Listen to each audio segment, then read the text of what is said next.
Very good morning to all your student. I hope आप सब मस्त होंगे, अच्छे होंगे।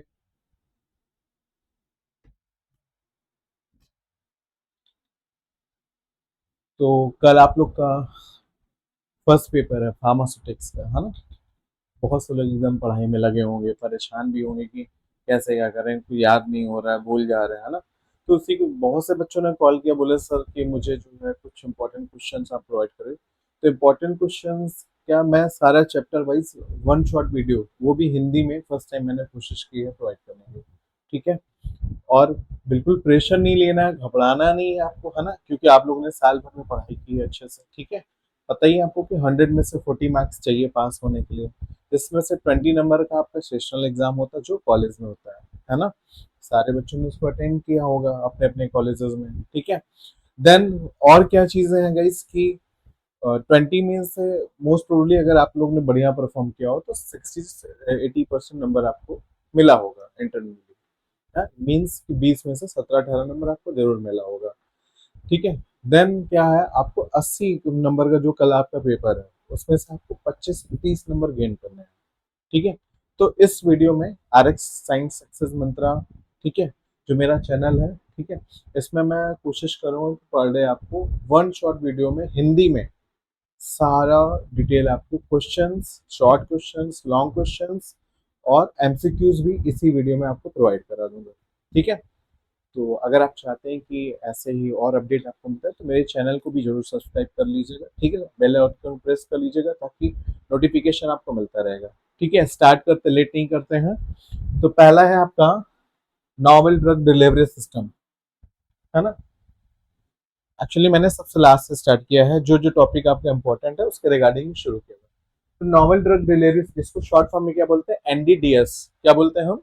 एनडीडीएस। ठीक है क्या ये एक कह सकते हैं कि करंट की तकनीक है, आधुनिक तकनीक है, एक नई टेक्नोलॉजी आई है जिसमें क्या करते हैं, दवा को शरीर के किसी एक टारगेट साइट पे दवा क्या करते हैं, इंसेट कर देते हैं। ठीक है।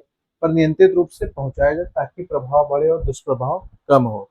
हिंदी में, है ना, कि एनडीडीएस क्या है कि वह टेक्नोलॉजी है, वह तकनीक है, आधुनिक तकनीक है जिसमें दवा को शरीर के किसी विशिष्ट स्थान यानी टारगेट साइट पे क्या करेंगे, दवा को नियंत्रित रूप से पहुंचा दिया जाएगा ताकि प्रभाव बढ़े और दुष्प्रभाव कम हो। ठीक है।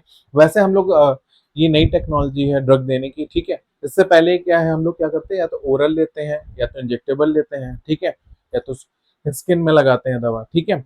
तो इसको देखते हुए नई टेक्नोलॉजी आई हुई है, यानी टारगेट साइट पे उस दवा को फिक्स कर देंगे, फिर अपने से वो दवा रिलीज होती रहेगी, अपना काम करती रहेगी। ठीक है। ठीक। अब इसका मेन उद्देश्य क्या है, एनडीडीएस का उद्देश्य क्या है? ठीक है, काफी इंपॉर्टेंट क्वेश्चन इससे आता है। ठीक है। आप चाहो तो नॉर्मल डिग्री सिस्टम ये सब एक साथ ही जैसे लॉन्ग में आ गया तो आप पूरा लिख सकते हो। तो एनडीडीएस का मुख्य उद्देश्य क्या है, दवा की प्रभावशीलता बढ़ाना, दवा का जो प्रभाव उसको बढ़ाना, दुष्प्रभाव कम करना और टारगेटेड ड्रग डिलीवरी सुनिश्चित करना, यानी जहां पे ड्रग को पहुंचना है उसको सुनिश्चित करना। ठीक है।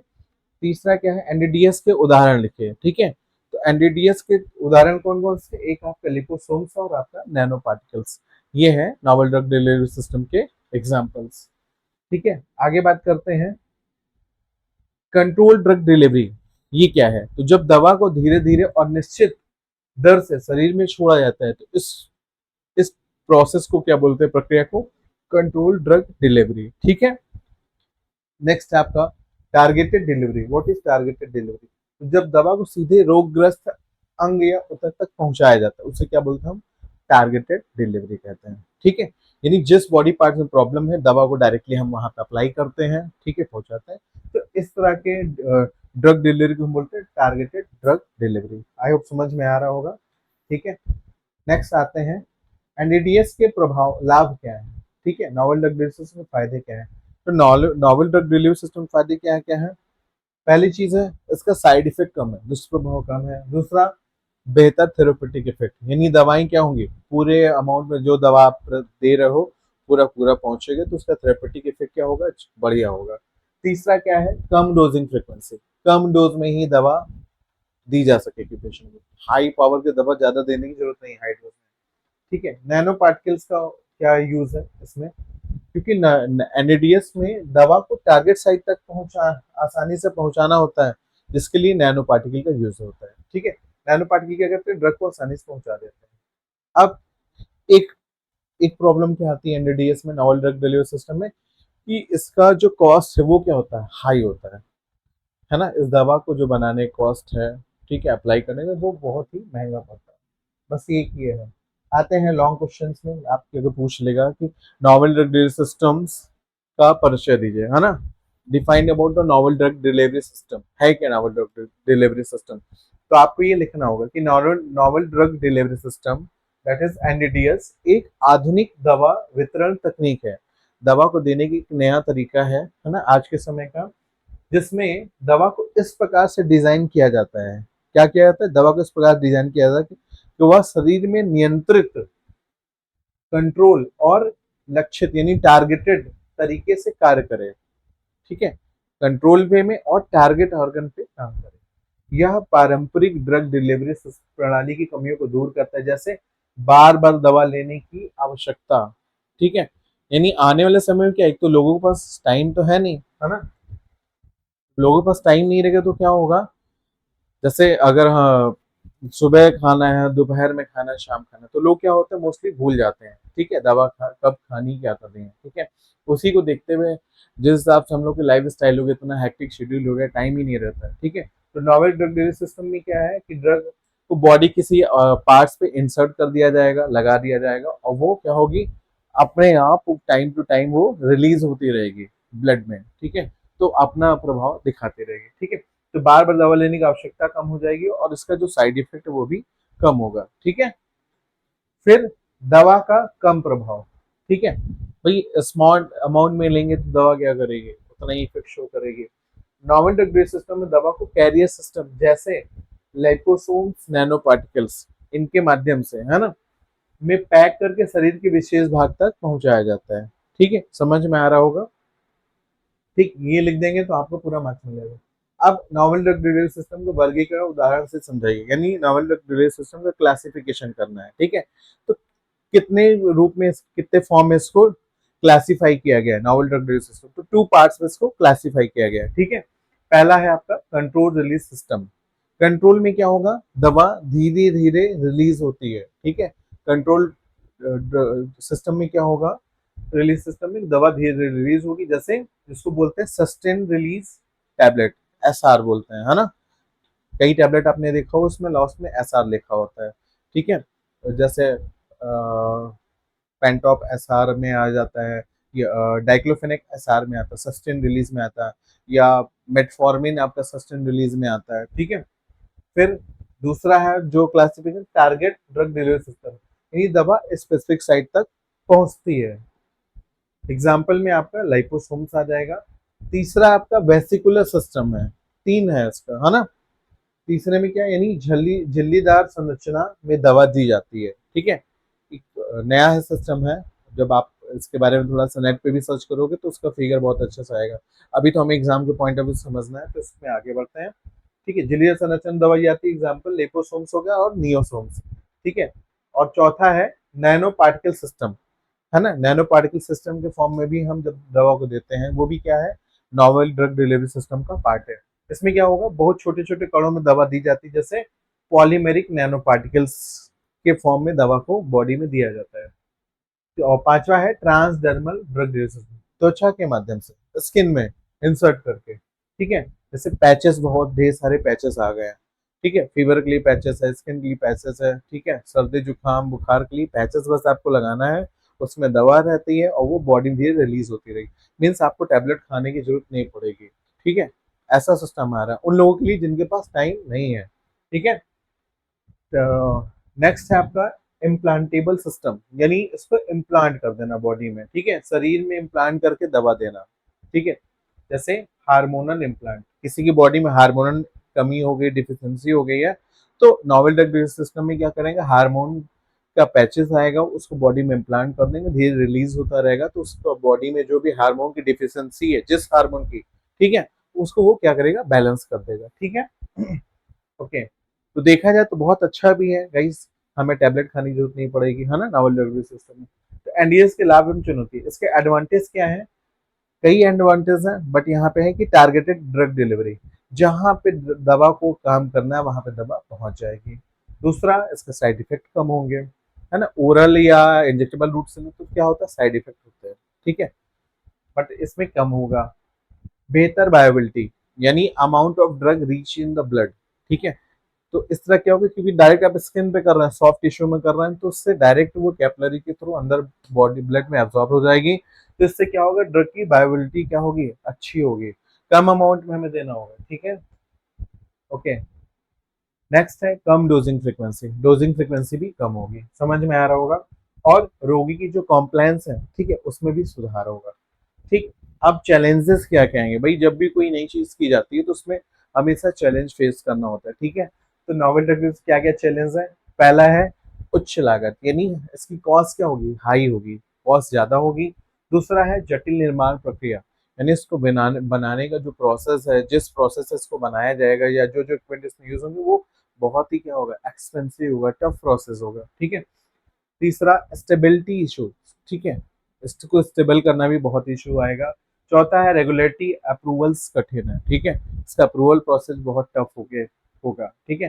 एंड पांचवा क्या है, टॉक्सिसिटी का खतरा, नैनो पार्टिकल्स हैं, तो वो भी क्या करेंगे, टॉक्सिसिटी को कॉज करेंगे, ठीक है।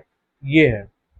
अब एनडीवीएस का इंपॉर्टेंस क्या, महत्व क्या है, ये भी समझाइए, नोवेल ड्रग डिलीवरी सिस्टम का महत्व क्या है, क्योंकि ये क्या है भाई, नई टेक्नोलॉजी है, मेडिसिन के क्षेत्र में या चिकित्सा के क्षेत्र में एक नया तरीका आया है दवाई को देने का पेशेंट को, है ना। तो एनडीएस आधुनिक चिकित्सा में बहुत महत्वपूर्ण है, क्योंकि यह कैंसर जैसी गंभीर बीमारी में टारगेट थेरेपी देता है। क्या देगा, कैंसर अगर किसी को है, गॉल ब्लैडर का है, कहीं का है बॉडी पार्ट में, तो उस टारगेट आर्गन पे ही काम करेगा, ठीक है। तो इससे क्या होगा, रिजल्ट काफी अच्छा आने वाला है।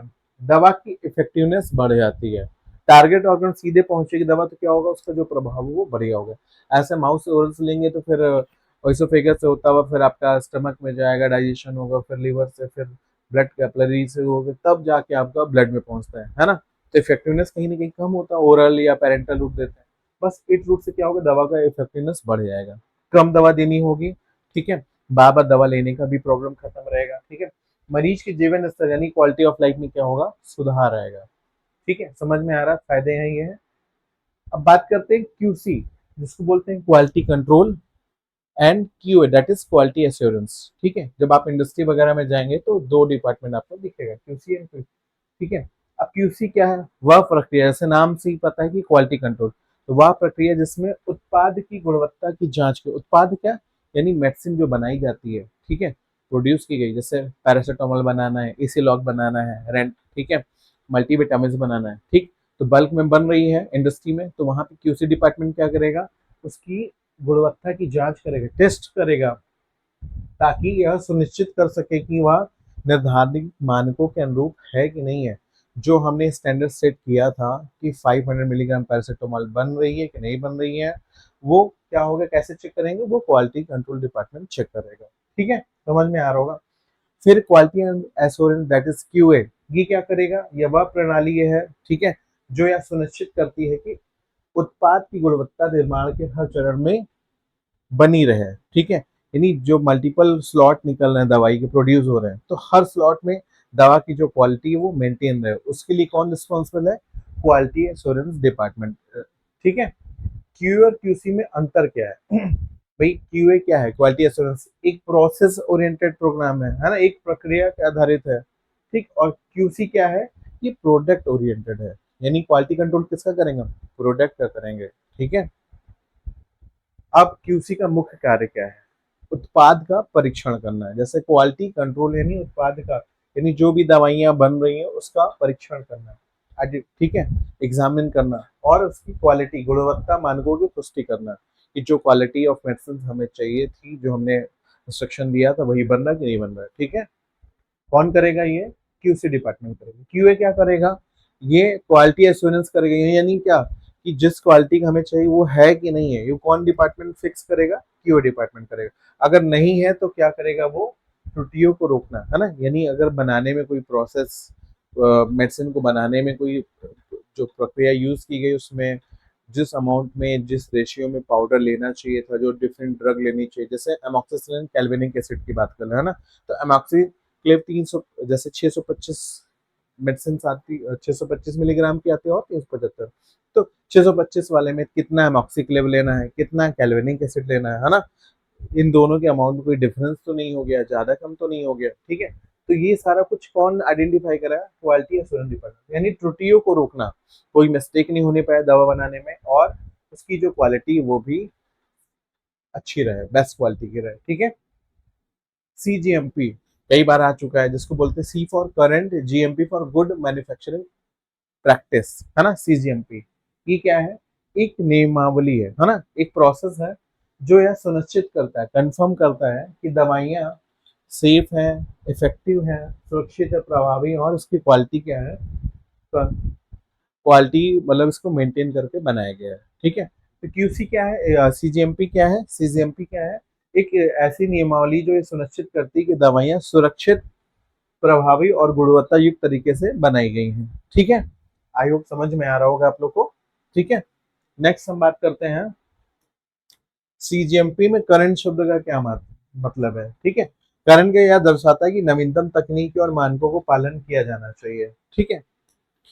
करंट यानी इस समय जो भी नॉर्म्स चल रहे हैं मेडिसिन को बनाने में, ठीक है, या प्रोडक्ट को बनाने में, तो उस नॉर्म्स के अकॉर्डिंग ही प्रोडक्ट को बनाया जाएगा, ठीक है। सीजीएमपी के प्रमुख तत्व क्या क्या है? तो यानी करंट गुड मैन्युफैक्चरिंग प्रैक्टिस में क्या क्या दो चीजें हमें देखनी पड़ेंगे, दो क्या, हाँ दो ही चीजें। पहला है प्रॉपर डॉक्यूमेंटेशन, यानी जो भी चीजें बन रही है मेडिसिन उसको प्रॉपर वे में आनी चाहिए, है ना। कब रिसर्च किया है, कहाँ कहाँ से उसको एक्सट्रैक्ट किया गया, किस किस प्रोसेस से होकर गुजरा, यानी हाँ सारा डॉक्यूमेंट उसका होना चाहिए। दूसरा है ट्रेन पर्सन, जो भी पर्सन मैन्युफैक्चरिंग में पार्टिसिपेट करे वो क्या हो, वेल ट्रेन होना चाहिए, ठीक है। इसीलिए फ्रेशर वगैरह लोगों को इसमें प्रोसेस नहीं लेते, यानी वही बंदे इन्वॉल्व होंगे जिनको अच्छा खासा नॉलेज होगा। अब बात करते हैं कैलिब्रेशन एंड वैलिडेशन। कैलिब्रेशन यानी जब इक्विपमेंट को सही तरीके से उसको यूज करना, दैट इज कॉल्ड कैलिब्रेशन, है ना। जैसे हम लोग वेइंग बैलेंस की बात करते हैं, तो एक दोनों साइड का बैलेंस इक्वल है कि नहीं है, जब हम उसको इक्वल कर, दैट इज कॉल्ड कैलिब्रेशन। या हम लोग ने डिजिटल बैलेंस में कोई चीज वे करते हैं, तौलते हैं, है ना, तो पहले जब उसको न्यूट्रल करेंगे, सारा अमाउंट क्लियर हो जाए कि हाँ एकदम जीरो है, तभी कुछ उसमें वे करेंगे। अदरवाइज क्या होगा, जो भी चीज़ हम बनाने जा रहे हैं लैब में, उसका जो रिजल्ट है वो वेरी कर जाएगा, डिफरेंस आ जाएगा, ठीक है। तो कैलिब्रेशन क्या है? यानी उपकरणों की सटीकता को मानक यानी स्टैंडर्ड के साथ मिलाकर जांचना और समायोजित करना, दैट इज कॉल्ड कैलिब्रेशन, ठीक है। वर्ड है, समझ में आना चाहिए, हो सकता है एक नंबर में आया, फिल इन द ब्लैंक्स में, ध्यान रखिएगा। वैलिडेशन क्या है? यानी वह जिसे सुनिश्चित किया, कंफर्म किया जाता है कि कोई प्रणाली या प्रक्रिया अपेक्षित परिणाम देने वाली है, दैट इज कॉल्ड वैलिडेशन, ठीक है। अब प्रोसेस वैलिडेशन क्या है? यह सुनिश्चित करना कि निर्माण प्रक्रिया लगातार समान गुणवत्ता का उत्पाद देती है, ये क्या कहलाएगा? प्रोसेस वैलिडेशन में आएगा, ठीक है। लॉन्ग क्वेश्चंस में आते हैं। क्वालिटी कंट्रोल और क्वालिटी एश्योरेंस की परिभाषा, अवधारणा समझाइए, ठीक है। इसका क्या क्या प्रोसेस है, ठीक है, इसकी डिफिनीशन क्या है, इसको डिटेल में बताइए, ठीक। तो इसको समझना है कि quality control that is QC और quality assurance that is QA दवा उपयोग में गुणवत्ता सुनिश्चित करने के दो महत्वपूर्ण पहलू हैं। यानी किसी भी इंडस्ट्री में जब भी दवा की बात करेंगे, दवा की क्वालिटी की बात करेंगे, तो हमें दो ही डिपार्टमेंट पे डिपेंडेंसी रहती है, क्वालिटी कंट्रोल डिपार्टमेंट, दूसरा क्वालिटी एश्योरेंस डिपार्टमेंट। क्यूसी एक उत्पाद आधारित प्रक्रिया है, प्रोडक्ट पे है ना, ड्रग का जो प्रोडक्शन है उस पर आधारित है, जिसमें तैयार उत्पाद यानी तैयार जो ड्रग है, दवाइयां हैं, की जांच की यानी टेस्टिंग की जाती है। इसमें शामिल है रॉ मटेरियल टेस्टिंग, जिस मटेरियल से हमें दवाइयां बनानी है ना, उसकी टेस्टिंग करना। फिर इन प्रोसेस, ड्यूरिंग प्रोसेस में भी क्या टेस्ट, दवाइयां जो प्रोसेस में जा रही है वो सही है कि नहीं है, ठीक। फिर जब दवाई बन जाएगी, यानी that is called finish product, ठीक है। तो फिनिश प्रोडक्ट की भी टेस्टिंग करना है, कौन करेगा? क्वालिटी कंट्रोल डिपार्टमेंट ही करेगा। क्वालिटी एश्योरेंस क्या करेगा? यह एक प्रक्रिया आधारित डिपार्टमेंट प्रणाली है जो यह सुनिश्चित करती है कि उत्पाद की गुणवत्ता हर चरण में, यानी जो ड्रग की क्वालिटी है वो हर हर स्लॉट में क्या होगी, अच्छी रहे, बनी रहे, सेम बनी रहे, ठीक है। जैसे 500 मिलीग्राम पैरासीटामोल बनाना है तो 500 मिलीग्राम पैरासीटामोल रहे, ठीक है, 650 625 मिलीग्राम एमोक्सिक्लेव बनाना है तो उसका 625 मिलीग्राम ही रहे, ठीक है, क्वालिटी सब मेंटेन रहे। अब इसमें क्या है, बात करें हम इसकी क्यूए की, तो इसमें क्या क्या चीजें हम देख सकते हैं। एसओपी, इसको बोलते हैं हम स्टैंडर्ड ऑपरेटिंग प्रोसीजर, एसओपी है ना। दूसरा है डॉक्यूमेंटेशन, तीसरा ट्रेनिंग है और चौथा है ऑडिट करना। ठीक, ये चार प्रक्रिया किसमें यूज होती हैं, क्वालिटी एश्योरेंस डिपार्टमेंट में यूज होती हैं। क्यूसी और क्यूए का क्या संबंध है, क्यूए क्या करता है, यानी क्वालिटी एश्योरेंस डिपार्टमेंट पूरी प्रणाली को नियंत्रित करता है, जबकि क्यूसी क्या करता है, उस प्रणाली के अंतर्गत उत्पाद की जांच करता है। ठीक है, अब what is the current good manufacturing practice, cGMP क्या है और इसके जो सिद्धांत हैं, ठीक है, इसके बारे में डिटेल बताइए। CGMP that is current good manufacturing practice, एक गुणवत्ता प्रणाली है जो यह सुनिश्चित करती है कि दवाओं का निर्माण सुरक्षित, प्रभावी और गुणवत्ता मानकों के अनुसार है। ठीक है, यानी सीजीएमपी क्या है, देखा जाए तो इंडस्ट्री में एक ऐसा डिपार्टमेंट है, ऐसा प्रोसेस है, ऐसी प्रणाली है जो क्या करता है, जो ये कंफर्म करता है कि जो भी ड्रग बन रही है उसकी क्वालिटी, है ना, सब क्या है, एक नंबर की है। अब इसके क्या क्या सिद्धांत है, तो कई प्रोसेस में इसको देखा जाता है। पहला है प्रॉपर डॉक्यूमेंटेशन, प्रॉपर होना चाहिए, क्वालिफाइड पर्सन होना चाहिए, क्लीन एंड हाइजीन एनवायरनमेंट चाहिए इंडस्ट्री का, है ना, जहाँ बनाया जाए। क्वालिटी रॉ मटेरियल्स, जो रॉ मटेरियल्स यूज हो दवा बनाए वो क्या हो, क्वालिटी उसकी अच्छी हो। फिर प्रोसेस, जो भी जिस प्रोसेस में दवा बने वो कंट्रोल प्रोसेस में हो। इक्विपमेंट मेंटेनेंस, जिस इक्विपमेंट का यूज करें वो भी क्या हो, वेल मेंटेन हो, अच्छा हो, साफ सुथरा हो, ठीक है, गड़बड़ ना हो। ठीक है, वैलिडेशन एंड कैलिब्रेशन, ठीक है, इंस्ट्रूमेंट का वैलिडेशन और उसका जो बैलेंसिंग है वो अच्छा हो, गड़बड़ ना हो। एंड कंप्लेंट हैंडलिंग हो। ठीक है, ये सारा कुछ सीजीएमपी में देखते हैं। सीजीएमपी यानी करंट गुड मैन्युफैक्चरिंग प्रैक्टिस का इंपॉर्टेंस क्या, महत्व क्या है, उत्पाद की सुरक्षा सुनिश्चित करना। कौन क्या करेगा, यानी जो भी दवाइयां बन रही, प्रोडक्ट बन रहे हैं उसकी जो सेफ्टी है उसको ही कंफर्म करता है। ठीक है, इंटरनेशनल जो भी स्टैंडर्ड है, अंतर्राष्ट्रीय जो मानक है उसको पालन करना। ठीक है, जैसे 500 मिलीग्राम पैरासीटामोल बनी है तो 500 मिलीग्राम ऑल ओवर वर्ल्ड के सब जैसे होता है वैसे ही बनेगा। 650 मिलीग्राम बनी तो 650 मिलीग्राम बनेगा। रोगी की सुरक्षा को बढ़ाता है। ठीक है, कौन, cGMP, current good manufacturing practice. Calibration and validation अवधारणा, ठीक है, कैलिब्रेशन क्या है, वह प्रक्रिया है, वह प्रोसेस है जिसमें हम किसी उपकरण या इंस्ट्रूमेंट की रीडिंग या स्टैंडर्ड रेफरेंस से मिलाकर उसकी सटीकता जांची और ठीक की जाती है। कैलिब्रेट करना यानी किसी इंस्ट्रूमेंट को ठीक करना। ठीक है, एग्जाम्पल थर्मामीटर कैलिब्रेशन, थर्मामीटर को हम क्या करते हैं, कैलिब्रेट करते हैं। दूसरा वेइंग बैलेंस कैलिब्रेशन, जैसे मैंने बताया ना वेइंग बैलेंस है ना, तो उसको एग्जैक्ट कैलिब्रेट करना। ठीक है, ऊपर नीचे ना हो, नहीं क्या होगा, प्रोडक्ट की वैल्यू कम ज्यादा आ जाएगी। जवाब है। वैलिडेशन क्या है, ये वह प्रक्रिया प्रोसेस जो है प्रमाणित किया जाता है कि कोई प्रक्रिया, उपकरण या उपकरण प्रणाली अपेक्षित परिणाम देती है। वैलिडेशन किस किस कितने प्रकार है, प्रोसेस वैलिडेशन करना, जिस प्रोसेस हो रहा है वैलिड, उसकी जांच करना, वैलिड करना, वैलिडिटी देखना। इक्विपमेंट वैलिडेशन, इक्विपमेंट ठीक है कि नहीं है।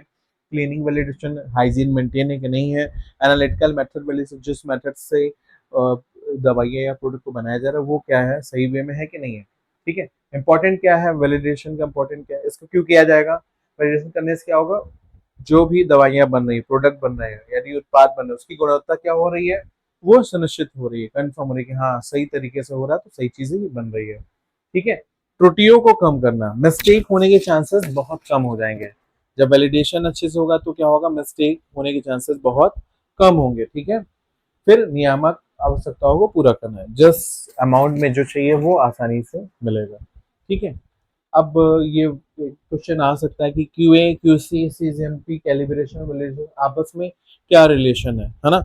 इन्हीं सारे टर्म्स क्या एक दूसरे से इंटरलिंक हैं, जुड़े हुए हैं। ठीक है, कैसे समझते हैं, ये सभी गुणवत्ता संप्रबंधन प्रणाली के महत्वपूर्ण पार्ट है ना। यानी जब किसी इंडस्ट्री में दवाइयां बनती हैं तो उसमें QC, QA department, cGMP department और कैलिब्रेशन, वैलिडेशन, ये सभी का बहुत इंपॉर्टेंट रोल होता है। ठीक है, एक अच्छे प्रोडक्ट को डेवलप करने में। ठीक है, क्यूए क्या करेगा, पूरी गुणवत्ता प्रणाली को नियंत्रित करेगा। क्वालिटी एश्योरेंस क्या करेगा, जो भी प्रोडक्शन का प्रोसेस उसको नियंत्रित, कंट्रोल वे में काम कराएगा। क्यूसी क्या करेगा, जो प्रोडक्ट बन रहा है उसकी जांच करेगा।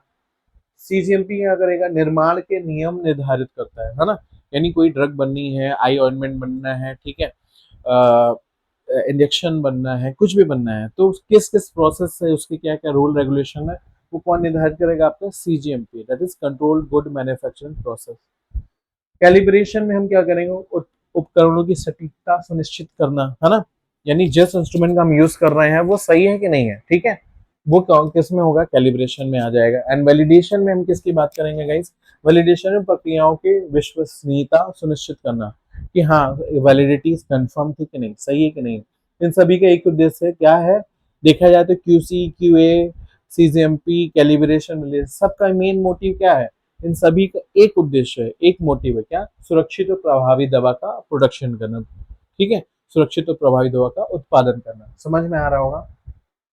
चलिए एमसीक्यूज पे आते हैं, है ना, क्यूसी एंड क्यूए डिपार्टमेंट्स, ठीक है, एमसीक्यूज जिसका आप लोग बेसब्री से इंतजार कर रहे थे। क्वालिटी कंट्रोल का मुख्य कार्य क्या है, ठीक है, अभी आप लोग से बात किया था ना, क्वालिटी कंट्रोल का मुख्य कार्य क्या है, डिजाइन करना नहीं, प्रशिक्षित करना नहीं, दस्तावेज नहीं, क्या करना, उत्पाद का परीक्षण करना, ये कौन करेगा, क्वालिटी कंट्रोल डिपार्टमेंट करेगा। आंसर भी आपका सही है, ठीक है।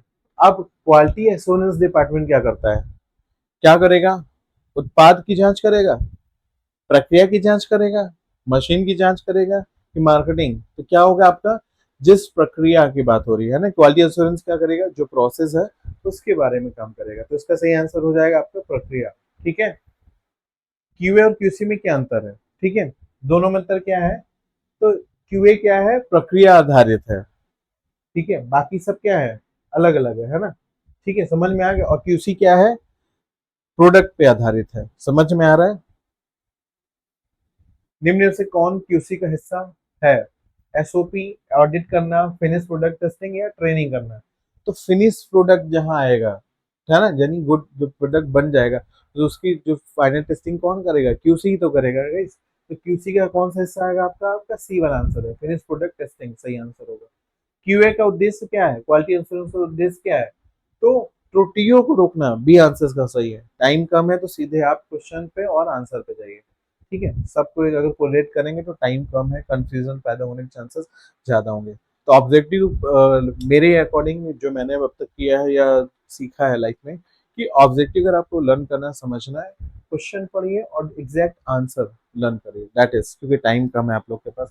तो क्यूए का उद्देश्य क्या है, त्रुटियों को रोकना, बी वाला आंसर सही है। अब आते हैं सीजीएमपी का कुछ एमसीक्यूज हैं। तो सीजीएमपी का पूर्ण रूप क्या है, करंट गुड मैन्युफैक्चरिंग, ठीक है, पूर्ण रूप यानी इसका फुल फॉर्म क्या है, तो सी वाला है, सी वाला है कि कौन सा होगा, बी वाला होगा, करंट गुड मैन्युफैक्चरिंग प्रैक्टिस, है ना, सीजीएमपी, ये बी वाला इसका आंसर होगा। ओके, सीजीएमपी में करंट शब्द क्या है, नई नई तकनीक, है ना, बी वाला क्या होगा, ये नई तकनीक की बात कर रहे हैं, सीजीएमपी में करंट की बात कर रहे हैं। सीजीएमपी का मुख्य उद्देश्य क्या है, क्या करना, गुणवत्ता सुनिश्चित करना, कंट्रोल गुड मैन्युफैक्चरिंग प्रोसेस, यानी कंट्रोल वे में प्रोडक्ट को बनाना, ठीक है, यानी गुणवत्ता उसकी सुनिश्चित करना। निम्न से सीजीएमपी का हिस्सा नहीं है, कौन सा नहीं है, तो advertisement cGMP control good manufacturing process का हिस्सा नहीं है, वो मार्केटिंग की टीम एडवर्टीजमेंट का काम करती है, ठीक है, तो आंसर इसका सी सही होगा। सीजीएमपी का पालन क्यों आवश्यक है, क्योंकि सबसे जरूरी चीज क्या है, जब हम कोई दवा बनाते हैं तो उसके पीछे क्या मोटिव होता है, कि जिस पेशेंट को दें, रोगी को दें, उसकी सुरक्षा, है ना, तो सीजीएमपी का पालन क्यों करना होगा, कि रोगी की सुरक्षा के लिए, तो इसका भी आंसर सही होगा। आइए बात करते हैं नेक्स्ट, कैलिब्रेशन वैलिडेशन, कुछ एमसीक्यूज हैं। कैलिब्रेशन का उद्देश्य क्या है, कैलिब्रेशन का उद्देश्य क्या है, तो कैलिब्रेशन का उद्देश्य है उपकरण की सटीकता जांचना, बी आंसर इसका सही है, ठीक है। वैलिडेशन क्या सुनिश्चित करता है, वैलिडेशन सुनिश्चित करता है कि प्रक्रिया का सही परिणाम आ रहा है कि नहीं आ रहा है ना, यानी इसका आंसर बी होगा आपका सही। आगे आते हैं, प्रोसेस वैलिडेशन का संबंध किससे है ना, तो इसका किससे है वैलिडेशन का संबंध, यानी जो प्रक्रिया यूज हो रही है उससे है, तो इसका आंसर बी सही हो जाएगा। निम्न में से कौन वैलिडेशन का प्रकार है, ठीक है, वैलिडेशन कौन सा प्रकार है, तो क्लीनिंग वैलिडेशन, ये वैलिडेशन का प्रकार है, आंसर नंबर ए। आते हैं नेक्स्ट, कैलिब्रेशन किससे संबंधित है? तो भाई कैलिब्रेशन यानी किसी इंस्ट्रूमेंट से, और इंस्ट्रूमेंट हिंदी में हम उपकरण बोलते हैं, तो इसका आंसर सी हो जाएगा। मिक्स क्वेश्चन की बात करते हैं ना, मिक्स क्वेश्चंस क्या है? तो मिक्स क्वेश्चंस में हम यानी क्यूए क्यूसी सभी के मिक्स में एमसीक्यूज आ रहा है।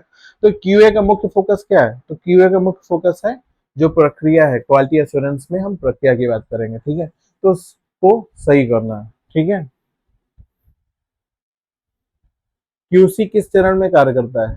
ठीक है, क्यूसी किस चरण में कार्य करता है यानी कितने प्रोसेस में कार्य? तो सभी चरणों में, उत्पाद से पहले, उत्पाद के दौरान, उत्पाद के बाद, और सभी चरणों में। यानी जब भी हम रॉ मटेरियल्स लेते हैं, रॉ ड्रग बनाने के, रॉ मटेरियल लेने से लेके फिनिश प्रोडक्ट बनने तक क्यूसी क्या करेगा? पूरा काम करता है, ठीक है। तो इसमें हो जाएगा सभी चरणों में, डी वाला आंसर सही। वैलिडेशन का मुख्य उद्देश्य क्या है? वैलिडेट करना है ना, मुख्य उद्देश्य क्या है? वैलिडेशन का गुणवत्ता को साबित करना है, यानी ए वाला सही है इसका। सीजीएमपी का पालन ना करने पर क्या हो सकता है? गुणवत्ता क्या होगी? खराब होगी, तो इसका आंसर होगा ए। 20 क्वेश्चन में आते हैं एसओपी का संबंध किससे है? तो ये अभी हम लोग ने क्वालिटी एश्योरेंस डिपार्टमेंट पढ़ा था, है ना, ठीक है। एनएडीएस का मुख्य उद्देश्य क्या है?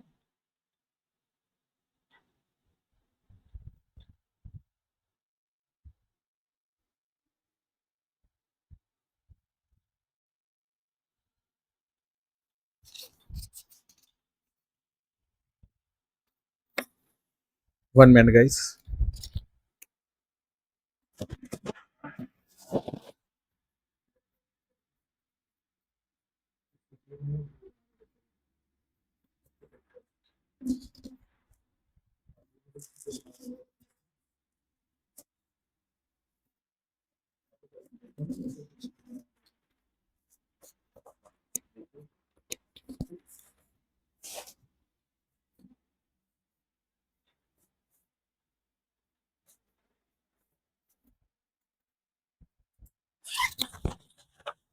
हाँ, तो बात कर रहा था एनएडीएस। एनएडीएस का मुख्य उद्देश्य क्या है? जैसा सब लोग पढ़ा है कि दवा को टारगेट साइट तक पहुंचाना, ठीक है। क्या मुख्य उद्देश्य? दवा को टारगेट साइट तक पहुंचाना।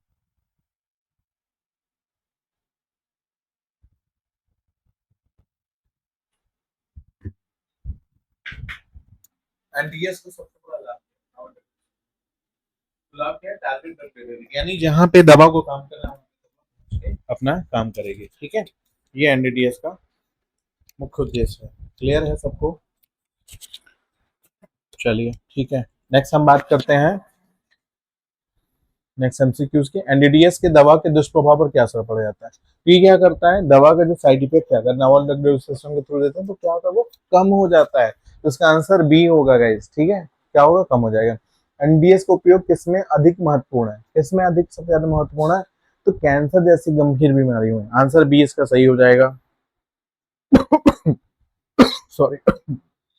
एनएडीए से पेशेंट कंप्लायंस पर क्या प्रभाव पड़ेगा? तो ये भी क्या होगा? पेशेंट कंप्लायंस बढ़ जाएगा, है ना, यानी पेशेंट को रिजल्ट बढ़िया मिलेगा, ठीक जल्दी होंगे पेशेंट, ठीक है। एनडीडीएस डोजिंग फ्रीक्वेंसी को कैसे प्रभावित करता है? कि डोजिंग फ्रीक्वेंसी क्या करेगा? कम कर देगा, यानी सुबह दोपहर शाम की जगह एक बार आपने बॉडी में लगा दिया, वो धीरे धीरे रिलीज होता रहेगा ब्लड में, ठीक है। ओके, नेक्स्ट आते हैं एनडीडीएस में बायोबिलिटी पर क्या प्रभाव पड़ेगा? भाई बायोबिलिटी यानी अमाउंट ऑफ ड्रग, ठीक है, रीचेस इन सिस्टमिक सर्कुलेशन आफ्टर एडमिनिस्ट्रेशन, यानी जब आप दवा देते हैं तो कितने अमाउंट में दवा वहां पहुंच जाती है जो काम करने के लिए यूजफुल होती है, ठीक है। तो यानी जब आप टारगेट ऑर्गन पे ही लगा देंगे दवा, क्या होगा? बायोबिलिटी क्या होगा? बढ़ जाएगी, है ना, क्या होगा? बढ़ती है। इसका आंसर भी हो जाएगा। एनडीएस का उपयोग करने से कौन सा लाभ मिलेगा? तो हमें बेहतर थेरेप्यूटिक इफेक्ट मिलेगा, दवा का प्रभाव बहुत अच्छे रूप से दिखाई देगा। एनडीएस का मुख्य योगदान क्या क्या है? तो उपचार की गुणवत्ता सुधारना, इसका आंसर बी वाला होगा, ठीक है। एनडीएस का महत्व किस कारण से बढ़ रहा है? तो नई तकनीक के कारण, नॉवल, इसीलिए नाम है इसका नॉवल ड्रग डिलीवरी सिस्टम, ठीक है, नई तकनीक है, आंसर है। एनडीएस का उपयोग किसके लिए किया जाता है? तो दवा को नियंत्रित और लक्षित रूप से देने के लिए, टारगेट ऑर्गन दवा पहुंचे और कंट्रोल फॉर्म में पहुंचे। आंसर बी इसका सही होगा।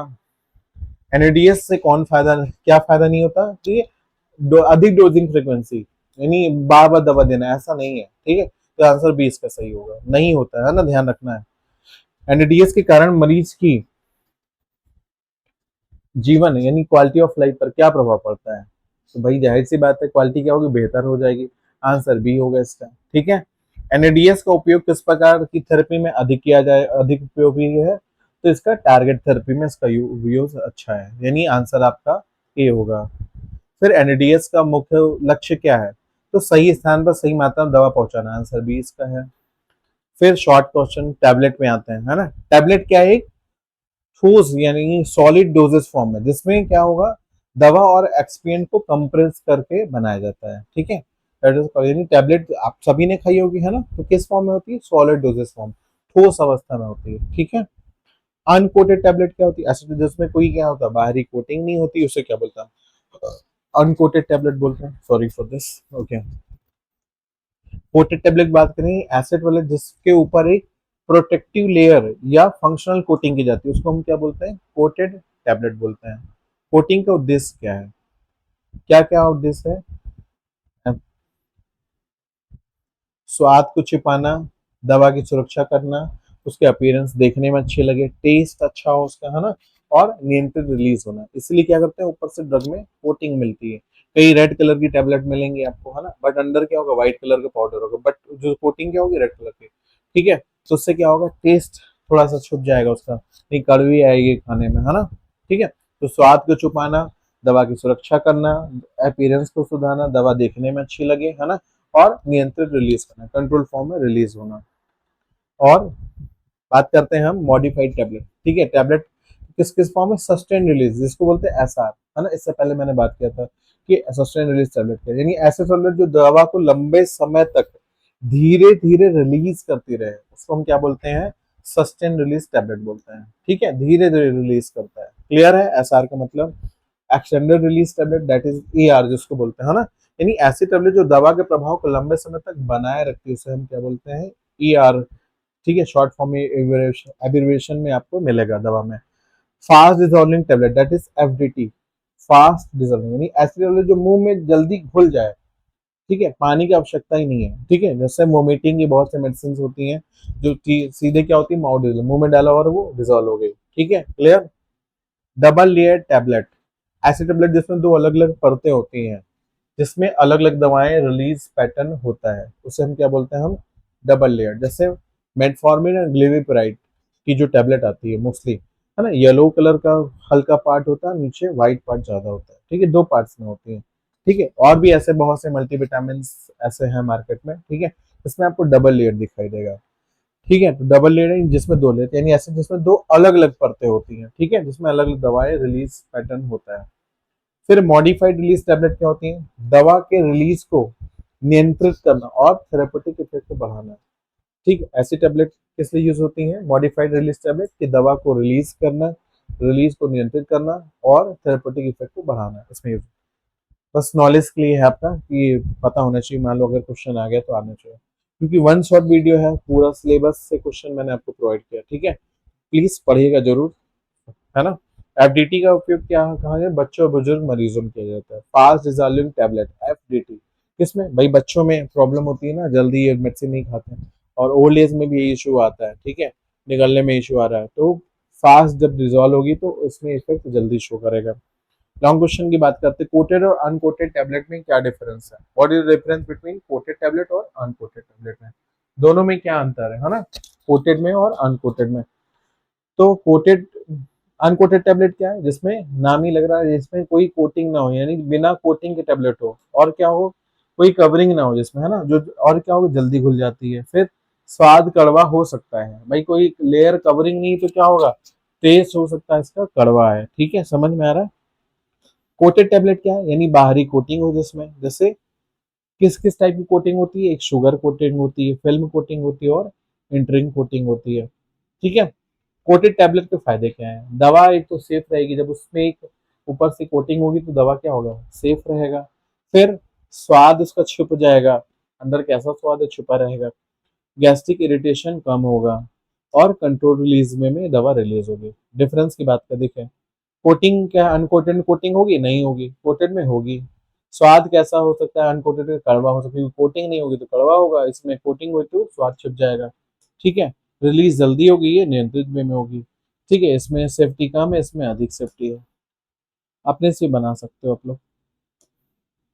ठीक है, हिंदी इंग्लिश मिक्स में है, आप उसको इंग्लिश में भी अपनी लैंग्वेज में कर सकते हो, इवन हिंदी में भी अपने अकॉर्डिंग कर सकते हो। तो मॉडिफाइड टैबलेट्स वे टैबलेट जिसमें ड्रग रिलीज को नियंत्रित किया जाता है। ठीक है, क्योंकि फार्मास्यूटिक्स से ऐसा सब्जेक्ट है कि अगर आप प्रॉपर वे में नहीं पढ़ो तो फिर समझ में नहीं आता है ना। ठीक है, सस्टेन रिलीज एसआर टैबलेट क्या होती है, ये धीरे धीरे रिलीज होती हैं। ठीक है, क्या होंगी, धीरे धीरे रिलीज होंगी, लंबे समय तक असर रहेगा। एग्जाम्पल है इसका थियोफाइलिन एसआर, थियोफाइलिन टैबलेट है ना। ठीक है, घबराहट में यूज होती है। ठीक है, तो ये क्या है, लंबे समय तक काम करेगी। एक्सटेंडेड रिलीज टैबलेट ईआर, ठीक है, ये लंबे समय तक ड्रग इफेक्ट को बनाए रखे, और जैसे मेटफॉर्मिन ईआर लंबे समय तक। ठीक है, समझ में आ रहा। फॉज इजोलिन टैबलेट दैट इज एफडीटी, मुंह में क्या होगा, जल्दी घुल जाएगी, पानी की जरूरत ही नहीं है, जैसे ऑनडिस्ट्रॉन एफडीटी। पता है ना, ऑनडिस्ट्रॉन यानी वोमिटिंग, उल्टी की जो दवाई है वो क्या होंगी, फाज इजोलिन टैबलेट है।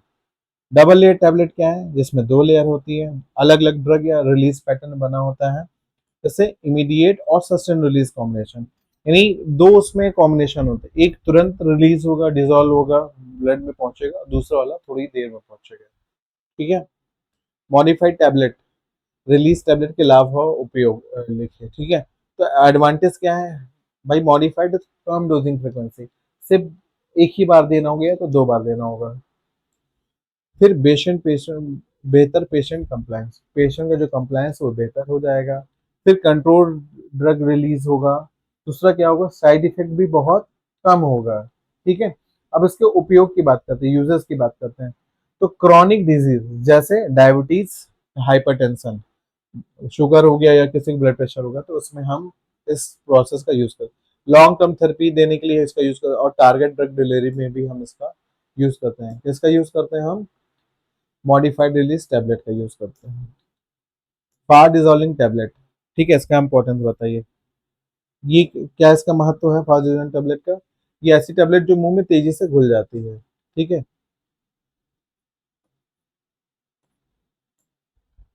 पानी की जरूरत नहीं होगी, असर तेज होगा, आसानी से हम इसको दे सकते हैं पेशेंट को। ठीक है, लाभ क्या है, बच्चों और बुजुर्गों के लिए ज्यादा उपयोगी है। फिर किसी का जी मचला रहा है, नौजिया हो रहा है या वोमिटिंग में हो रहा है, तो ये दवा आसानी से काम करेगी।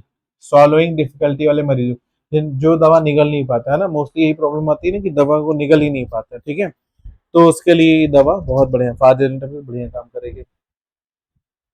ठीक है, अब देखा जाए ओवरऑल की control release, uncoated, coated modified tablets.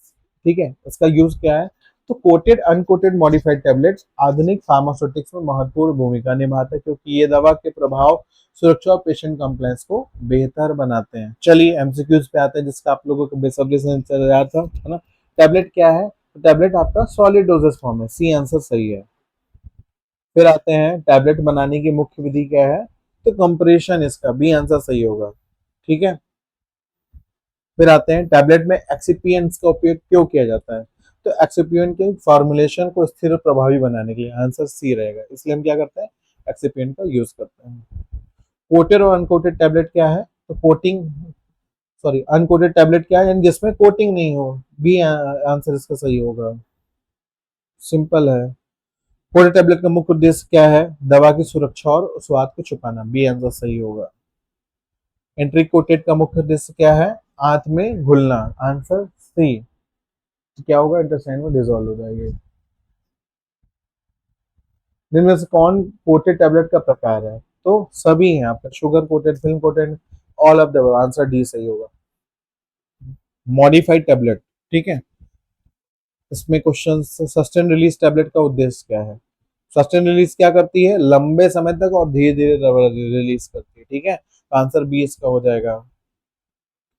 Extended release tablet का मुख्य लाभ क्या है, ये लंबे समय तक प्रभाव, यानी आंसर इसका बी सही हो जाएगा। फास्ट डिसोल्विंग टैबलेट क्या है, एफडीटी, तो ये मुंह में जल्दी घुल जाए, आंसर बी सही होगा। एफडीटी का उपयोग किन मरीजों में अधिक किया जाता है, तो बच्चे और बुजुर्गों में इसका यूज अधिक किया जाता है।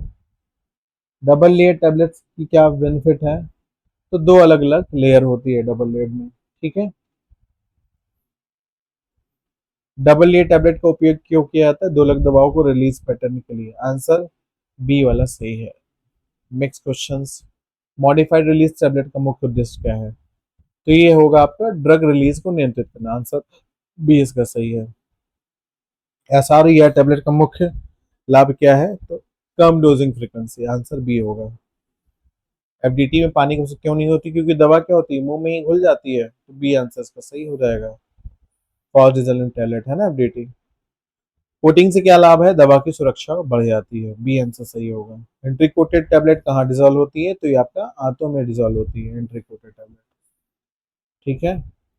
मॉडिफाइड टैबलेट का उपयोग किन रोगों में अधिक होता है? तो इसका आंसर होगा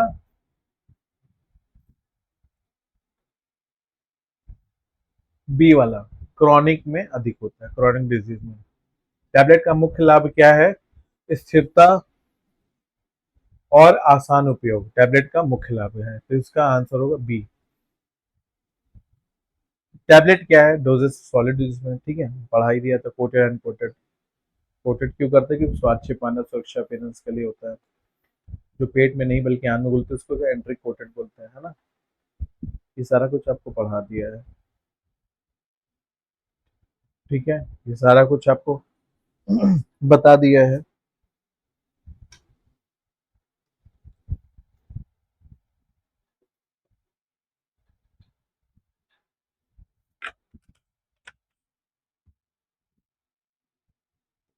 फादर टैबलेट का उपयोग बच्चों बुजुर्गों में होता है। सार कम डोजिंग फ्रिक्वेंसी। टैबलेट बनाने की मुख्य विधि क्या है? कंप्रेशन है, अभी आया था, है ना। ठीक, सारा कुछ। अब आते हैं हम कैप्सूल की बात करते हैं। कैप्सूल क्या है? ये भी एक सॉलिड डोजेस फॉर्म है जिसमें दवाओं को जिलेटिन सेल में भर कर दिया जाता है ना। सभी लोग ने बी कैप्सूल या मल्टीविटामिन की कैप्सूल खाई होगी, है ना। तो क्या होता है देखते हैं आप उसको प्रेस करेंगे तो वो प्रेस हो जाता है, ठीक है, दबता रहता है, यानी वो क्या सॉफ्ट एकदम रहता है। उसकी कैसे किसके क्यों सॉफ्ट होता है? और टैबलेट देखेंगे हार्ड होता है। तो ठीक है, तो कैप्सूल क्या सॉफ्ट क्यों होगा? क्योंकि उसमें जिलेटिन की एक सेल होती है जिसमें दवा को भरा जाता है। ठीक है, तो कैप्सूल क्या है? एक सॉलिड डोजेस फॉर्म है। कितने प्रकार की? दो है, हार्ड जिलेटिन कैप्सूल और सॉफ्ट जिलेटिन कैप्सूल, दो तरह की होती है। ठीक है। अब हार्ड जिलेटिन क्या है? यह दो भागों में बॉडी और कैप से बनी होती है जिसमें सूखी दवा भरी जाती है। ठीक है, कैसी दवा भरी जाएगी? सूखी दवा। जैसे आपका बी कॉम्प्लेक्स हो गया, ठीक है, बी का सोल। सॉफ्ट जेलेटिन कैप्सूल क्या है? या एक सिंगल यूनिट कैप्सूल जिसमें ये लिक्विड या सेमी सॉलिड दवा भरी जाती है। कैल्शियम वगैरह जैसे हो गया वो इसमें भरा जाता है। मल्टीविटामिन की भी कुछ टैबलेट आपको मिल जाएंगे ऐसे, है ना। हार्ड कैप्सूल में कौन दवा भरी जाती है? पाउडर या ग्रेन्यूल्स भरा जाता है ना, सूखी फॉर्म में रहेगा वो। छोटे छोटे जैसे बीका सुनने के छोटे छोटे ग्रेन्यूल्स आपको दिखाई देंगे। सॉफ्ट जेलेटिन कौन दवा? लिक्विड या ऑयली दवा भरी जाती है। जैसे आपका विटामिन ई की कैप्सूल हो गई, है ना, वो क्या है? सॉफ्ट कैप्सूल है। कैप्सूल सेल किससे बनता है? जिलेटिन से बनाया जाता है। कैप्सूल जिसमें यानी जो उसकी कवरिंग है वो किससे बनती है? जिलेटिन से बनती है। हार्ड कैप्सूल दो भागों में, बॉडी और कैप में। सॉफ्ट कैप्सूल की विशेषता यह एयर टाइट होती है और लिक्विड दवाओं के लिए उपयुक्त होती है। ठीक है।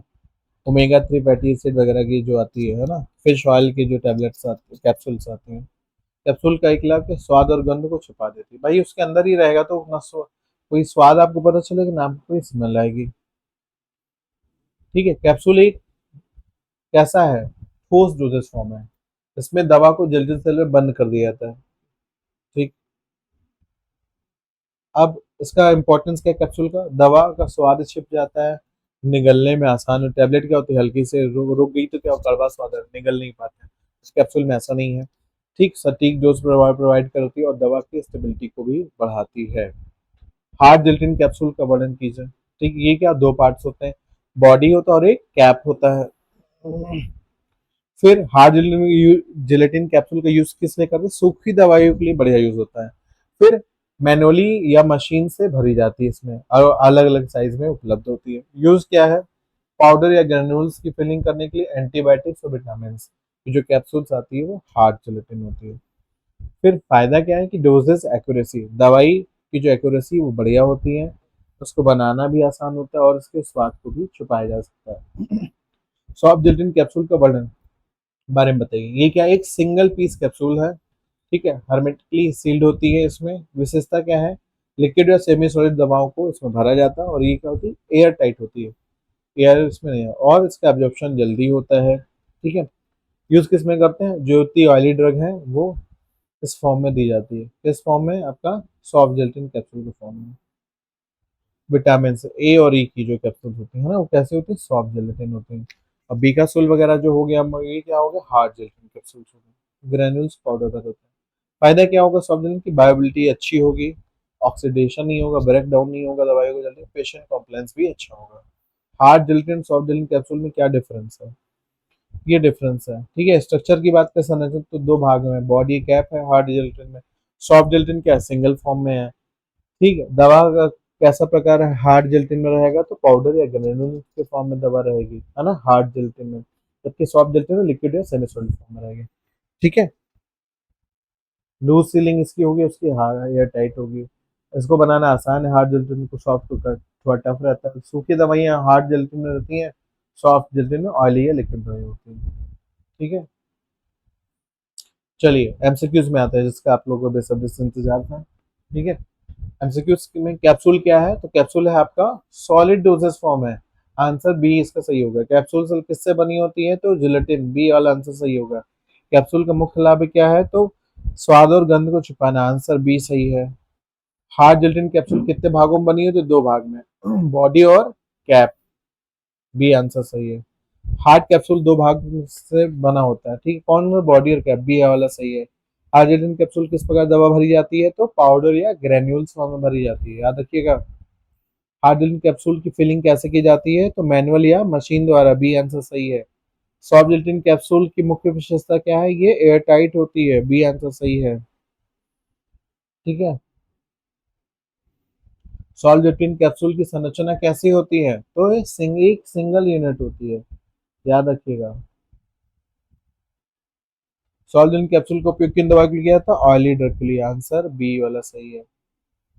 हार्ड और सॉफ्ट कैप्सूल में मुख्य अंतर क्या है, तो हार्ड में पाउडर और सॉफ्ट में लिक्विड भरा जाता है, बी वाला आंसर सही है, सॉरी सी वाला। सॉफ्ट कैप्सूल का एक लाभ बताइए, सॉफ्ट का क्या फायदा है, तो बायोबिलिटी क्या होगी इसकी, बेहतरीन होगी। हार्ड कैप्सूल का फायदा क्या है, इसकी फिलिंग आसान होती है, तो आंसर बी इसका सही होगा।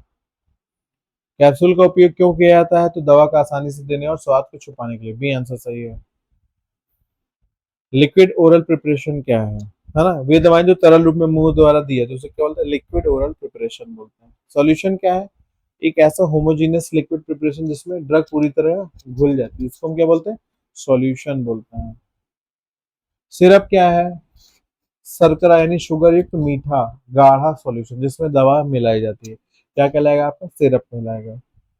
एलेक्सरीज क्या है, एलेक्सर तो क्लियर स्वीटेन हाइड्रो अल्कोहलिक सॉल्यूशन जिसमें ड्रग क्या होती है, घुली होती है, that is called elixir.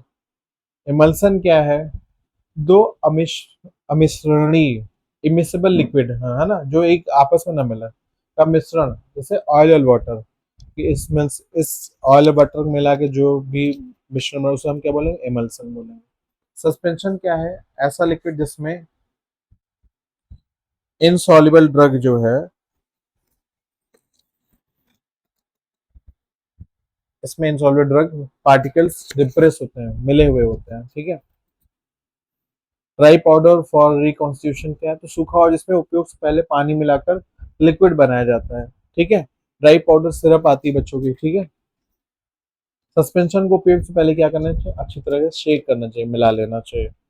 Emulsion के दो प्रकार है, क्या है, पहला है oil in water based emulsion और water in oil based emulsion है, दो प्रकार के इमल्सन होते हैं। सिरप का मुख्य उपयोग क्या है, लाभ क्या है सिरप का लेने के, इसका स्वाद अच्छा होता है और बच्चों के लिए आसानी से यूज होती है, टैबलेट नहीं खा सकते बच्चे। लॉन्ग क्वेश्चन की बात करें, लिक्विड ओरल प्रिपरेशन का डिफाइन करिए और इसके कितने टाइप्स करते हैं। लिक्विड ओरल प्रिपरेशन है वो दवाएं हैं जिन्हें हम तरल रूप में मुंह से दिया जाएगा, है ना, ये बच्चों, बुजुर्गों और स्वालिंग डिफिकल्टी वाले मरीजों के लिए उपयोगी है। जो लोग टैबलेट कैप्सूल नहीं खा सकते उन्हें हम क्या करेंगे, लिक्विड ओरल दवाइयाँ देंगे। ठीक है, कितने टाइप्स के हैं, सॉल्यूशन जिसमें ड्रग क्या होती है, पूरी तरह घुलती है, दूसरा है सिरप जिसमें शुगर एक मीठा सॉल्यूशन होता है, एलेक्सर जो हाइड्रोअल्कोहलिक सॉल्यूशन होता है, चौथा एमल्सन है इसमें ऑयल और वाटर का मिश्रण होता है। और सस्पेंशन में क्या होगा, इनसॉल्युबल पार्टिकल्स इसमें घुले हुए होंगे, डिप्रेस होंगे। ड्राई पाउडर फॉर रिकॉन्स्टिट्यूशन, उपयोग से पहले पानी मिलाकर तैयार करना। यानी 6 टाइप का ये आपका होता है। इमल्सन सस्पेंशन को बारे में बताइए। तो इमल्सन में क्या होगा, जब दो इमिसिबल लिक्विड का मिश्रण होगा, इमिसिबल यानी अघुलनशील, ठीक है। जैसे इमल्सिफाइंग एजेंट की आवश्यकता है, जैसे ऑयल इन वाटर डिजोल्व हो या वाटर इन ऑयल डिजोल्व हो, उसे हम क्या बोलेंगे, इमल्शन बोलेंगे। सस्पेंशन क्या होगा, इनसॉल्युबल पार्टिकल्स लिक्विड में सस्पेंडेड, धसे हुए होते हैं, ठीक है, मिक्स हुए होते हैं और नीचे वो बैठ सकते हैं, सेडिमेंटेशन उसको बोलते हैं। इसका क्या करना है, सस्पेंशन को यूज करने से पहले क्या वेल शेक करना पड़ता है, ठीक है। बच्चों की जो सिरप आती है खासकर, ठीक। अब सिरप और एलिक्सिर में क्या डिफरेंस, तो सिरप क्या होगा, शुगर सॉल्यूशन होगा और एलिक्सिर हाइड्रो अल्कोहलिक होगा। सिरप मीठा होता है, एलिक्सिर कम मीठा होता है, ठीक है। इसमें अल्कोहल नहीं होता सिरप में, एलिक्सिर में अल्कोहल होता है। इसका सिरप का यूज बच्चों में किया जाता है और एलिक्सिर का यूज एडल्ट में, बच्चों बड़ों में किया जाता है। ड्राई पाउडर फॉर रिकॉन्स्टिट्यूशन महत्व बताइए।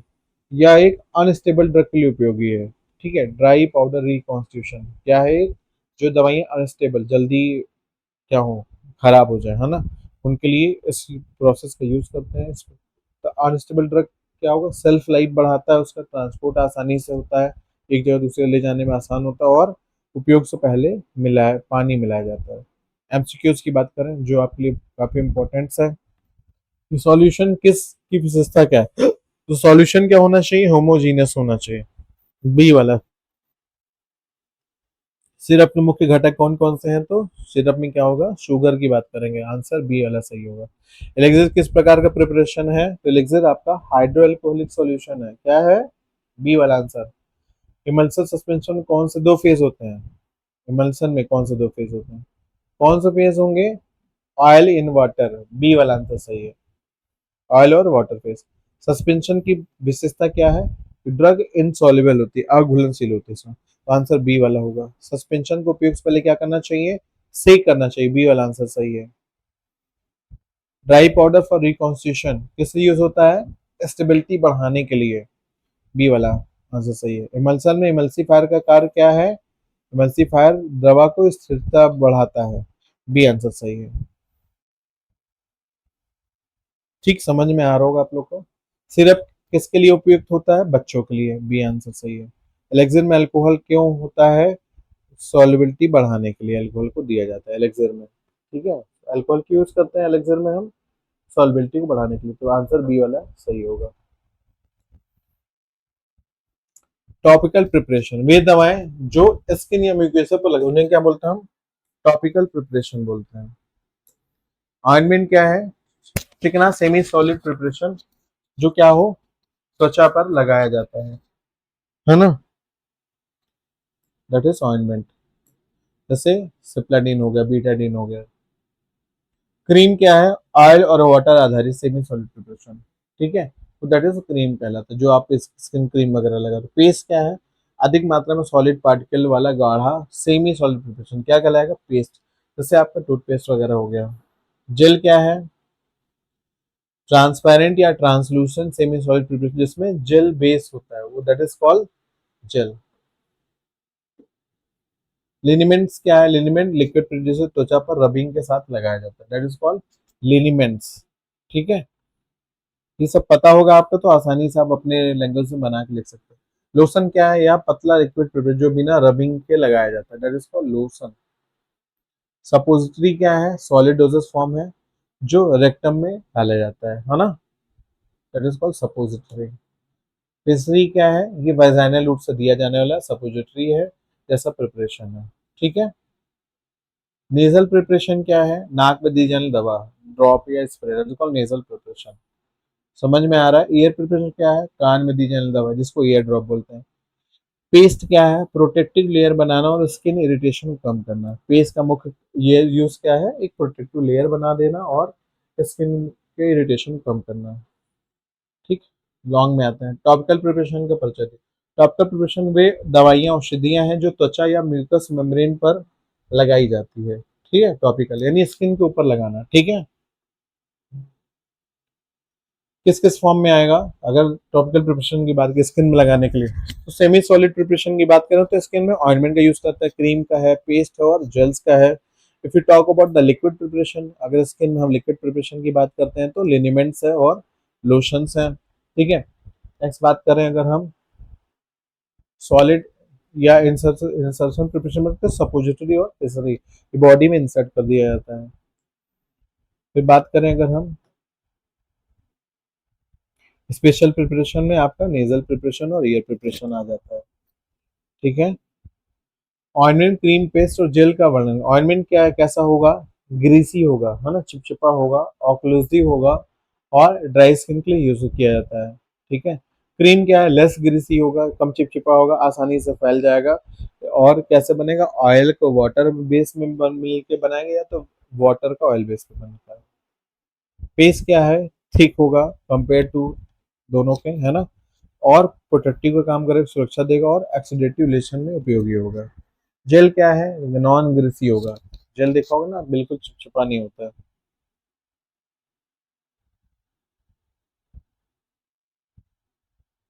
ठीक है।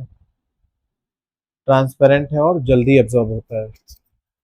लिनिमेंट्स और लोशन में अंतर है। लिनिमेंट्स लोशन में क्या डिफरेंस है? लिनिमेंट्स रबिंग के लिए यूज होता है और लोशन बिना रबिंग के यूज होता है। इसकी संरचना कैसी है? ऑयली अल्कोहलिक होती है और लोशन की एक्वस होती है। लिनिमेंट्स क्या है, पेन रिलीफ यूज होता है और लोशन सूथिंग में काम करता है। सबोटरी और पेसरी का क्या महत्व है? सबोटरी रेक्टल रूट से दी जाती है और पेसरी वाइजाइनल रूट से दी जाती है। ठीक है। लोकल इफेक्ट और सस्टेनिंग दोनों होता है। अब क्या फायदा क्या है इनका, कि सॉल्विंग प्रॉब्लम देना नहीं होता, वोमिटिंग नहीं देना होता, क्योंकि रेक्टल रूट से दी जाती है तो ये दोनों समस्याएं नहीं आती, निगलने की समस्या नहीं। नेजल ईयर प्रिपरेशन का क्या फायदा है, कि ड्रॉप या स्प्रे फॉर्म में दिया जाता है।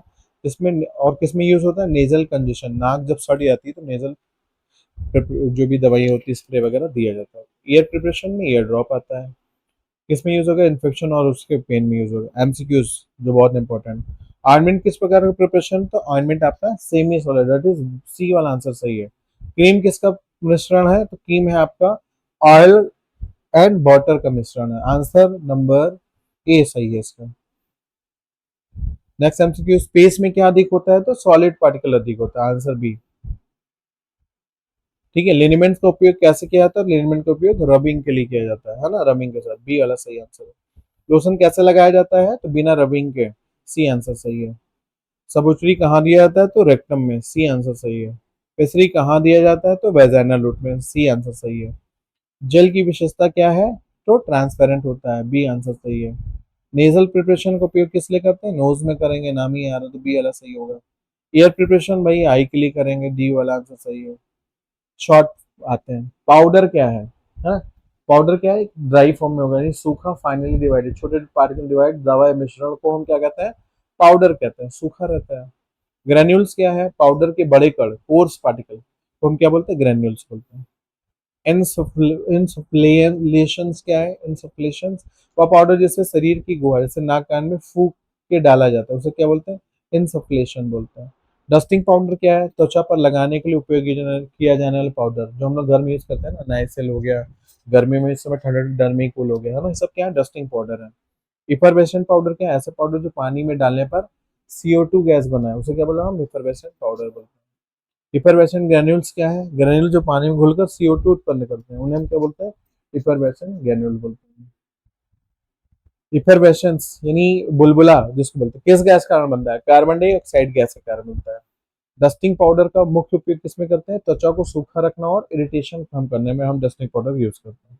ग्रेन्यूल्स का एक लाभ बताइए, कि फ्लो प्रॉपर्टी उसकी बेहतर हो जाती है लिक्विड की। इफरवेशन प्रिपरेशन का लाभ क्या है? कि जल्दी घुलते हैं और स्वाद बेहतर होता है ना। जैसे आपका जैसे एसिडिटी हो जाती है ना, तो हम लोग 10 रुपए वाला पाउच आता है, क्या बोलते हैं उसको, लेते हैं ना, यानी जल्दी खुलेगा और स्वाद बेहतर होगा। पाउडर एवं ग्रेन्यूल्स का परिचय एवं वर्गीकरण कीजिए। तो पाउडर ग्रेन्यूल्स क्या है? दोनों क्या है? ठोस डोजेस फॉर्म है ना, सॉलिड डोजेस फॉर्म है। इसका उपयोग आंतरिक और बाह्य दोनों रूप से किया जाता है। भाई पाउडर का यूज एक्सटर्नल रूप से करें, ग्रेन्यूल्स का इंटरनल रूप से भी करते हैं। पाउडर डस्टिंग पाउडर है, अनसप्लेशन से भी पाउडर, इफरवेशन पाउडर है। ग्रेन्यूल्स क्या है, दो फॉर्म में, इफर्वेशन ग्रेन्यूल्स और नॉन इफर्वेशन, यानी ऐसे ग्रेन्यूल जिसमें बुलबुले निकलेंगे, इसमें नहीं निकलेंगे। इंसुफ्लेशन और डस्टिंग पाउडर का बारे में बताइए। तो इंसुफ्लेशन क्या है, बॉडी कैविटी में डाला जाता है और ये क्या होता है, फाइनली डिवाइड, छोटे छोटे पार्ट में डिवाइड होता है और ये स्टराइल होना आवश्यक है, बैक्टीरिया फ्री होना। डस्टिंग पाउडर क्या है, स्किन पर यूज होता है, नॉन इरिटेंट, कोई इरिटेशन नहीं होता और अब्जॉर्बेंट होता है, आसानी से अब्जॉर्ब, ठीक है। इफर्वेशन पाउडर ग्रेन्यूल्स का सिद्धांत बताइए इसके बारे में। तो इफर्वेशन प्रिपरेशन एसिड यानी साइट्रिक एसिड या टार्टरिक एसिड को मिला के बनाते हैं और कार्बोनेट या बाइकार्बोनेट के मिश्रण से बनता है क्या, इफर्वेशन पाउडर, ठीक है। क्या है, जब इसको पानी मिलाते हैं तो एसिड और बेस रिएक्शन होगा और CO2 गैस बनती है, जिससे इससे क्या होगा, इफर्वेशन बाहर आती है, बुलबुले बाहर आते हैं, टेस्ट अच्छा होगा, जल्दी एब्जॉर्प्शन हो, गैस्ट्रिक इरिटेशन कम होगा, ठीक है। एज अ एंटासिड यूज करते हैं, है ना। पाउडर ग्रेन्यूल्स के लाभ उपयोग बताइए। पाउडर ग्रेन्यूल्स आसानी से लगा सकते हैं, एडमिनिस्टर कर सकते हैं, फ्लेक्सिबल डोजिंग होती है और स्टेबिलिटी अच्छी होती है, लंबे समय चलता है। यूज क्या है पाउडर का, टॉपिकल एप्लीकेशन, बाहर ही लगाते हैं, ओरल यूज में दे सकते हैं और रिफर्वेशन प्रिपरेशन में हम इसका यूज कर सकते हैं। चलिए एमसीक्यूज आता है, ये इंपॉर्टेंट है। पाउडर क्या है, पाउडर एक final divided solid doses form है, सी आंसर सही है। ग्रेन्यूल्स की विशेषता क्या है, ये बड़े कण होते हैं, यानी बी आंसर सही है। डस्टिंग पाउडर का उपयोग कहाँ किया जाता है, स्किन में किया जाता है, बी आंसर सही है। इंसुफ्लेशन इफर्वेशन का उपयोग कहाँ होता है, बॉडी कैविटी में, बी आंसर सही है। इफर्वेशन किस गैस कारण होती है, CO2 गैस कारण, बी आंसर सही है। इफर्वेशन पाउडर कौन से कंपोनेंट होते हैं, तो आपका एडवांस कंपोनेंट यानी एसिड और बेस होते हैं, है ना, ए आंसर इसका सही होगा। इफर्वेशन ग्रेन्यूल्स का लाभ क्या है, ये जल्दी डिसोल्यूशन जल्दी होता है, तो बी आंसर सही है। डस्टिंग पाउडर की विशेषता क्या है, ये एब्जॉर्बेंट की तरह काम करते हैं, बी आंसर सही है। ग्रेन्यूल्स पाउडर से बेहतर क्यों है ना, क्यों है ग्रेन्यूल पाउडर से बेहतर, क्योंकि ये इसका फ्लो अच्छा होता है, तो बी आंसर सही होगा। फिर इनसफ्लेशन में क्या आवश्यक है, तो इनसफ्लेशन में स्टेरिलिटी होना आवश्यक है, ठीक, बैक्टीरिया फ्री होना चाहिए। शॉर्ट क्वेश्चंस में आते हैं। स्टाइल फॉर्मुलेशन ऐसी होती है जो सूक्ष्म जीव माइक्रो ऑर्गेनिज्म पूर्णतः मुक्त होती हैं, यानी जिसमें बिल्कुल भी बैक्टीरिया या माइक्रो नहीं होता है, उसको क्या बोलते हैं, स्टाइल फॉर्मुलेशन। स्टाइल वाटर देखा है ना, जैसे सुना है इसके स्टाइल वाटर में। इंजेक्टेबल क्या होता है, ऐसा स्टाइल प्रिपरेशन जो शरीर में इंजेक्शन द्वारा दिया है, उसे हम क्या बोलते हैं, इंजेक्टेबल बोलते हैं। इंजेक्शन के सामान्य मार्ग कौन कौन से, तो किस किस तरीके से हम इंजेक्शन दे सकते हैं किसी पेशेंट को, तो इंट्रावेनस वेन्स में करके, इंट्रामसल्स में डालकर और स्किन के नीचे सबक्यूटेनियस, तीन प्रोसेस है। आई ड्रॉप क्या है, ये स्टाइल लिक्विड प्रिपरेशन जो आंखों में डाली जाती है, ठीक है। सभी ने देखा है, पढ़ा है, समझा इसके बारे में। आयरनमेंट क्या है, स्टेरिलिटी क्यों आवश्यक है, क्योंकि इन्फेक्शन से बचाव के लिए उसको स्टाइल होना, बैक्टीरिया फ्री होना आवश्यक है। आई ड्रॉप में प्रिजर्वेटिव क्यों मिलाया जाता है, क्योंकि माइक्रोबियल ग्रोथ रोकने के लिए, कोई भी माइक्रोबियल उसमें ग्रोथ ना कर पाए, इसलिए मिलाया जाता है। इंजेक्टेबल का एक लाभ बताइए, तेज और सटीक प्रभाव, ठीक है। इंजेक्टेबल जल्दी काम करेगा और क्या होगा, इसका इफेक्ट बढ़िया होगा, इसलिए इंजेक्शन देते हैं। आयरन मोनिटर का एक लाभ क्या है, लंबे समय तक आंखों में रहता है।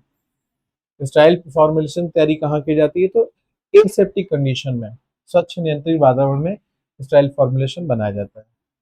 चलिए लॉन्ग क्वेश्चंस की बात करते हैं। स्टाइल फॉर्मुलेशन का परिचय, महत्व समझाइए, यानी स्टाइल फॉर्मुलेशन के बारे में बताइए।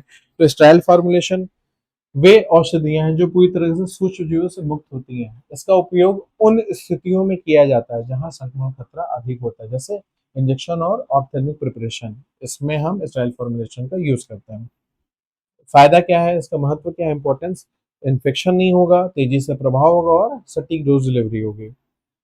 इंजेक्टेबल का वर्णन कीजिए, तो इंजेक्टेबल स्टाइल जिससे इंजेक्शन द्वारा शरीर में दिया जाता है। कौन कौन से रूट है, इंट्रावेनस आईवी जिसको बोलते हैं, इंट्रावेनस को IM जिसको बोलते हैं, और सबक्यूटेनियस यानी स्किन के नीचे। फायदा क्या है इंजेक्शन का, स्टेराइल होता है, बैक्टीरिया फ्री, पायरोजन क्वीन नहीं तो बैक्टीरिया, और आइसोटोनिक सोल होता है, ठीक है। फायदा क्या है, तेजी से लाभ, तेज फायदा, और अनकॉन्शियस पेशेंट में यूज है, यानी किसी का एक्सीडेंट हो गया, बेहोश हो गया वो, तो उसमें हम क्या करेंगे, IV रूट ये देंगे, है ना, ट्रायल प्रिपरेशन में, तो आसानी से हो जाएगा। हानियां क्या है, नुकसान क्या है, दर्द होगा, इंजेक्शन लगाते तो पेन तो हुई है ना। इन्फेक्शन का खतरा हो सकता है और स्किल्ड पर्सन ही चाहिए, हर कोई IV या सब्क्यूटेनियस नहीं लगा सकता, है ना, स्किल बंदा चाहिए जिसको नॉलेज हो। आई ड्रॉप एम आई ऑइंटमेंट का, ठीक है। आई ड्रॉप क्या है, स्टेराइल लिक्विड है, बैक्टीरिया फ्री, आइसोटोनिक है, नॉन इरिटेंट है, प्रिजर्वेटिव उसमें जरूर मिला जाता है। ऑइंटमेंट क्या है? आई ointment semi solid sterile preparation है, लंबे समय तक प्रभाव होता है और विजन टेम्परली ब्लर हो सकता है आई ऑइंटमेंट से। ठीक है, डॉक्टर से ही कंसल्ट करके लेना है। दोनों में डिफरेंस क्या है? आई ड्रॉप और आई ऑइंटमेंट। आई ड्रॉप लिक्विड होता है, आई ऑइंटमेंट सेमी सॉलिड होता है। आई ड्रॉप का प्रभाव क्या है? जल्दी करता है, ये आई ऑइंटमेंट लंबे समय तक रहता है। फिर इसका क्या है तरीका? ये अधिक काम कर, अधिक आराम, इसमें क्या ब्लर विजन हो सकता है। स्टाइल फॉर्मुलेशन के नुकसान क्या क्या है? एसेप्टिक कंडीशन निर्माण में, यानी जब भी कोई स्टाइल फॉर्मुलेशन करेंगे, पहला चीज होना चाहिए बैक्टीरिया फ्री एनवायरनमेंट होना चाहिए, और स्टरलाइजेशन हीट या फिल्ट्रेशन नहीं होना चाहिए। ठीक है, स्टरलाइजेशन यानी हीट या फिल्ट्रेशन प्रोसेस द्वारा ही यूज करना चाहिए। ठीक है, फिर प्रॉपर पैकेजिंग चाहिए, प्रिजर्वेटिव का सही उपयोग होना, और क्वालिटी कंट्रोल अच्छा होना चाहिए। चलिए एमसीक्यूज इसका आपको बहुत देरी से इंतजार था। स्टाइल फॉर्मुलेशन क्या है? तो एक माइक्रो ऑर्गेनिज्म से मुक्त, युक्त, मुक्त वाला होगा, बी वाला, कंफ्यूज नहीं होएगा, है ना। स्टाइल फॉर्मुलेशन माइक्रो ऑर्गेनिज्म से मुक्त वाला है। फिर बात करते हैं नेक्स्ट, इंजेक्टेबल कैसे दिया जाएगा? तो इंजेक्शन के फॉर्म में, सी वाला। आई ड्रॉप का उपयोग कहाँ होता है? तो आई में होता है। इंजेक्शन इंजेक्टेबल आईवी का पूर्ण रूप क्या है? आईवी का फुल फॉर्म है इंट्रावेनस, दैट इज बी वाला। इंजेक्टेबल की विशेषता बताइए, तो क्या होगा? ये स्टेराइल होता है, बी आंसर। इंजेक्टेबल का मुख्य लाभ क्या है? तो ये तेज असर करता है, बी वाला। आई प्रिपरेशन, आई ऑइंटमेंट की विशेषता क्या है? ये सेमी सॉलिड होता है। आई ड्रॉप में प्रिजर्वेटिव क्या क्यों होता है? तो ये माइक्रोबियल ग्रोथ रोकने के लिए होता है आई ड्रॉप में, है ना। सी वाला आंसर सही है। आई ऑइंटमेंट का एक नुकसान क्या है? तो ब्लर विजन करता है, बी आंसर सही है। ठीक, स्टाइल फॉर्मेशन कहाँ तैयार की जाती है? तो एसेप्टिक कंडीशन में, बी वाला। इम्यूनोलॉजिकल प्रोडक्ट, इम्यूनो यानी नाम ही से लग रहा है कि जो आपकी किससे जुड़ा हुआ होगा? इम्यूनिटी से होगा, यानी वे जैविक पदार्थ माइक्रो ऑर्गेनिज्म ये हेल्प से बनने वाले पदार्थ जो शरीर की प्रतिरक्षा यानी इम्यूनिटी को बढ़ाता है या इम्यूनिटी प्रदान करता है, उसे हम क्या बोलते हैं? इम्यूनोलॉजिकल प्रोडक्ट बोलते हैं। सेरा या सीरम क्या है? ऐसा तरल जिसमें एंटीबॉडीज होती हैं और पैसिव इम्यूनिटी प्रदान करती है, दैट इज कॉल्ड सेरा या सीरम बोलते हैं। वैक्सीन क्या है? ऐसा जैविक उत्पाद जो शरीर में एक्टिव इम्यूनिटी को उत्पन्न करता है, that is called vaccine. Toxoid क्या है? नाम से टॉक्सिन आ रहा है ना, विष का निष्क्रिय इनएक्टिवेटेड रूप जो इम्यूनिटी को उत्पन्न करता है। टॉक्साइड क्या करता है? अगर शरीर में क्या बोलते हैं, टॉक्सिक इफेक्ट हो, टॉक्साइड क्या करेगा? उसके इफेक्ट को रोक देगा, कम करेगा, इनएक्टिवेट करेगा। पैसिव इम्यूनिटी क्या है? बाहरी स्रोत से एंटीबॉडीज प्राप्त कर, that is called passive immunity. Active immunity क्या है? जो आपकी बॉडी खुद इम्यूनिटी देगी, शरीर द्वारा स्वयं एंटीबॉडीज बना, that is called active immunity. Vaccine का एक जैसे बीसीजी वैक्सीन। टॉक्साइड है आपका टेटेनस टॉक्साइड। सिरा का उपयोग कभी तुरंत इम्यूनिटी देने के लिए किया जाता है। वैक्सीन का मुख्य उद्देश्य क्या है? रोगों की रोकथाम करना है। चलिए लॉन्ग क्वेश्चन आते हैं। इम्यूनोलॉजिकल प्रोडक्ट का परिचय में प्रकार है। इम्यूनोलॉजिकल प्रोडक्ट वे जैविक उत्पाद हैं जो शरीर की रोग प्रतिरोधक क्षमता को बढ़ाते हैं। कितने प्रकार हैं? सेरा, एंटीसेरा जिसको बोलते हैं वैक्सीन है, और टॉक्साइड, ये इम्यूनोलॉजिकल प्रकार है। सेरा वैक्सीन और टॉक्साइड का वर्णन कीजिए। तो सेरा क्या है? एंटीबॉडीज युक्त होता है, पैसिव इम्यूनिटी प्रदान करता है और इसका प्रभाव तुरंत होता है। वैक्सीन क्या है? एंटीजन युक्त होता है वैक्सीन, और एक्टिव इम्यूनिटी प्रोवाइड कराता है और लॉन्ग लास्टिंग प्रोटेक्शन देता है वैक्सीन आपको। टॉक्साइड क्या है? इनएक्टिवेटेड टॉक्सिन है जो इम्यूनिटी को क्या करेगा? उत्पन्न करेगा और डिजीज को रोकेगा, प्रिवेंशन करेगा। वैक्सीन के निर्माण की विधि क्या क्या होगा? पहला स्टेप क्या? पैथोजन का चयन करना, किस किस माइक्रो ऑर्गेनिज्म को हमें वैक्सीन बनानी है। दूसरा एटीन्यूएशन या इनएक्टिवेशन कैसे करना है। प्यूरिफिकेशन उसका कैसे करना है, और फॉर्मुलेशन कैसे करना है। लास्ट में उसका क्वालिटी कंट्रोल। कितने टाइप के वैक्सीनेशन? तो लाइव एटीन्यूएटेड वैक्सीन होता है, दूसरा किल्ड वैक्सीन होता है, तीसरा सब यूनिट वैक्सीन होता है। सेरा टॉक्साइड के निर्माण की विधि बताइए। तो सेरा किससे बनेगा? एनिमल, जैसे हॉर्स को एंटीजन दिया जाता है उससे बनता है, एंटीबॉडीज बनती है और ब्लड से सेरम अलग कर लिया जाता है, साथ में बाद में उसका प्यूरिफिकेशन होता है। इस तरह हम सेरा बनाते हैं, जो सीरम बनाते हैं। टॉक्साइड क्या है? टॉक्सिन को फॉर्मल्डिहाइड से इनएक्टिवेट किया जाता है, डिटॉक्सिफिकेशन करते हैं, फिर उसको प्यूरिफाई करते हैं और फिर उसका फॉर्मुलेशन करते हैं। इम्यूनोलॉजिकल प्रोडक्ट का क्या महत्व है? कि रोगों की रोकथाम में यूज होता है, इम्यूनिटी को बढ़ाता है, महामारी को नियंत्रित करता है और पब्लिक हेल्थ में सुधार लाता है इम्यूनोलॉजिकल प्रोडक्ट। ठीक है। चलिए एमसीक्यूज में आते हैं, जिसका बेसब्री से इंतजार था आपका। वैक्सीन क्या है? एक्टिव है ना? किस प्रकार की इम्यूनिटी देती है वैक्सीन? एक्टिव इम्यूनिटी देती है, बी वाला आंसर सही होगा। सेरा किस प्रकार इम्यूनिटी देता है? तो आपका होगा पैसिव इम्यूनिटी, बी वाला आंसर। टॉक्साइड क्या है? तो इनएक्टिवेटेड टॉक्सिन, बी वाला आंसर सही है। ठीक है। वैक्सीन निर्माण में पहला स्टेप क्या है? पहला स्टेप है पैथोजन का सिलेक्शन, बी वाला। टॉक्साइड बनाने के लिए किसका उपयोग करते हैं? टॉक्साइड बनाने फॉर्मल्डिहाइड, बी वाला। सेरा किससे प्राप्त किया जाता है? तो सेरा आपका एनिमल से मिलता है, बी आंसर सही है। लाइव एटेन्यूएंट वैक्सीन का एग्जांपल बताइए, विशेषता क्या है लाइव एटेन्यूएंट वैक्सीन की? तो ये वीकेंड पैथोजन लेके बनाया जाता है, बी वाला आंसर सही होगा। लाइव एटेन्यूएंट वैक्सीन क्या होगा? वीकेंड पैथोजन को लेके बनाया जाता है।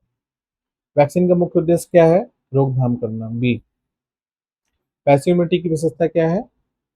यह बॉडी में क्या करेगी? तुरंत असर करेगी, पैसिव इम्यूनिटी बॉडी में तुरंत असर करेगी, बी आंसर सही है। इम्यूनोलॉजिकल प्रोडक्ट का उपयोग किसके लिए किया जाएगा? तो आंसर होगा इम्यूनिटी बढ़ाने के लिए, बी वाला। साइज रिडक्शन, बड़े कणों को छोटे छोटे कणों में तोड़ने की प्रक्रिया क्या बोलते हैं हम? साइज रिडक्शन बोलते हैं। ठीक है। हैमर मिल, बाल मिल, इसके बारे में मशीनें है ना, आप लोगों ने पढ़ा होगा। साइज रिडक्शन का उद्देश्य क्या है? पार्टिकल साइज को कम करना, सरफेस एरिया बढ़ाना और रिजोल्यूशन को सुधारना। हैमर मिल क्या है? एक ऐसा उपकरण, ऐसी मशीन जिसमें हम हाई स्पीड हैमर द्वारा पार्टिकल को छोटे छोटे पार्टिकल में तोड़ा जाता है। बाल मिल क्या है? एक ऐसी मशीन है, उपकरण जिसमें रोटेटिंग सिलेंडर में बाल की सहायता से, ठीक है, बॉल्स की सहायता से पार्टिकल को पीसा जाता है। हैमर मिल किस सिद्धांत पर कार्य करती है? तो इम्पैक्ट के सिद्धांत पर, यानी आघात के सिद्धांत पर काम करती है।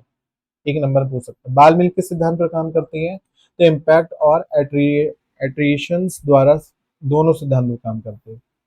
हैमर मिल में स्किन का क्या कार्य है? तो डिजायर पार्टिकल साइज को नियंत्रित करना है। हैमर मिल में इस स्किन का कार्य क्या है? डिजायर पार्टिकल साइज को नियंत्रित करना। बाल मिल में ग्राइंडिंग मीडिया क्या होता है? तो स्टील या सिरेमिक बॉल्स का यूज करते हैं।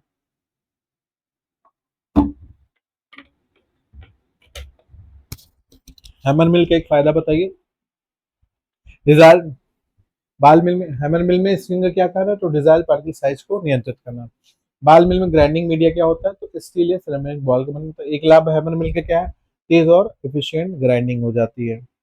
बाल मिल का उपयोग क्या है? फाइन पाउडर बनाने में होता है।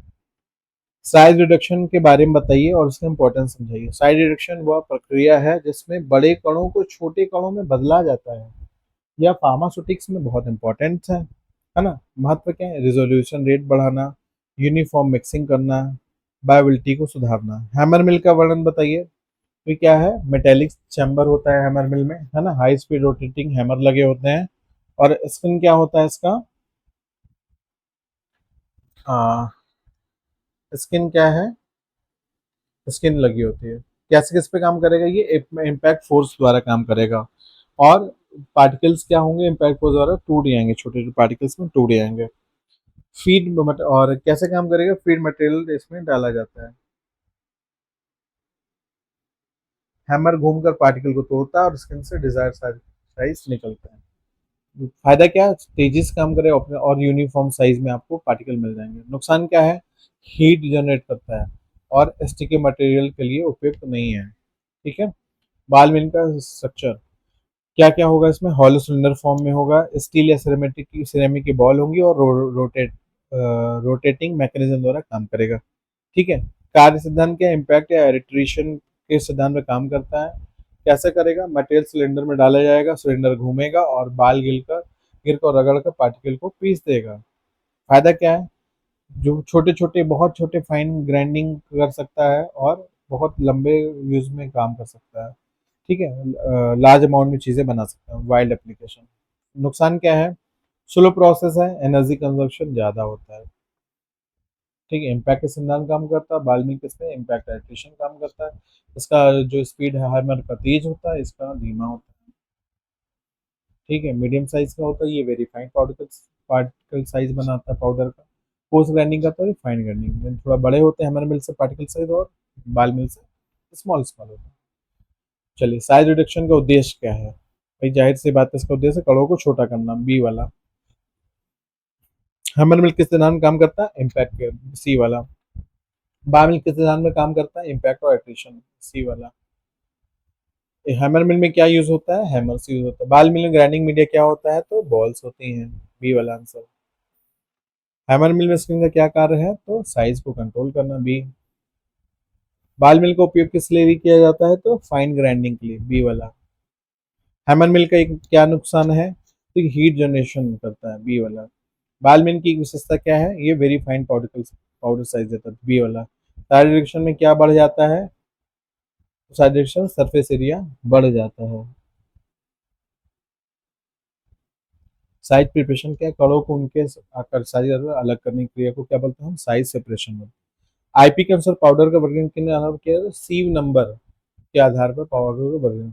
कोर्स पाउडर क्या है, वो पाउडर जो मोटे कणों वाला होता है और बड़े सीव से गुजरता है, उसे क्या बोलते हैं हम, कोर्स पाउडर बोलते हैं, ठीक है। साइक्लोन सेपरेटर क्या है, ये ऐसा उपकरण है जो सेंट्रीफ्यूगल फोर्स से कणों को अलग करता है।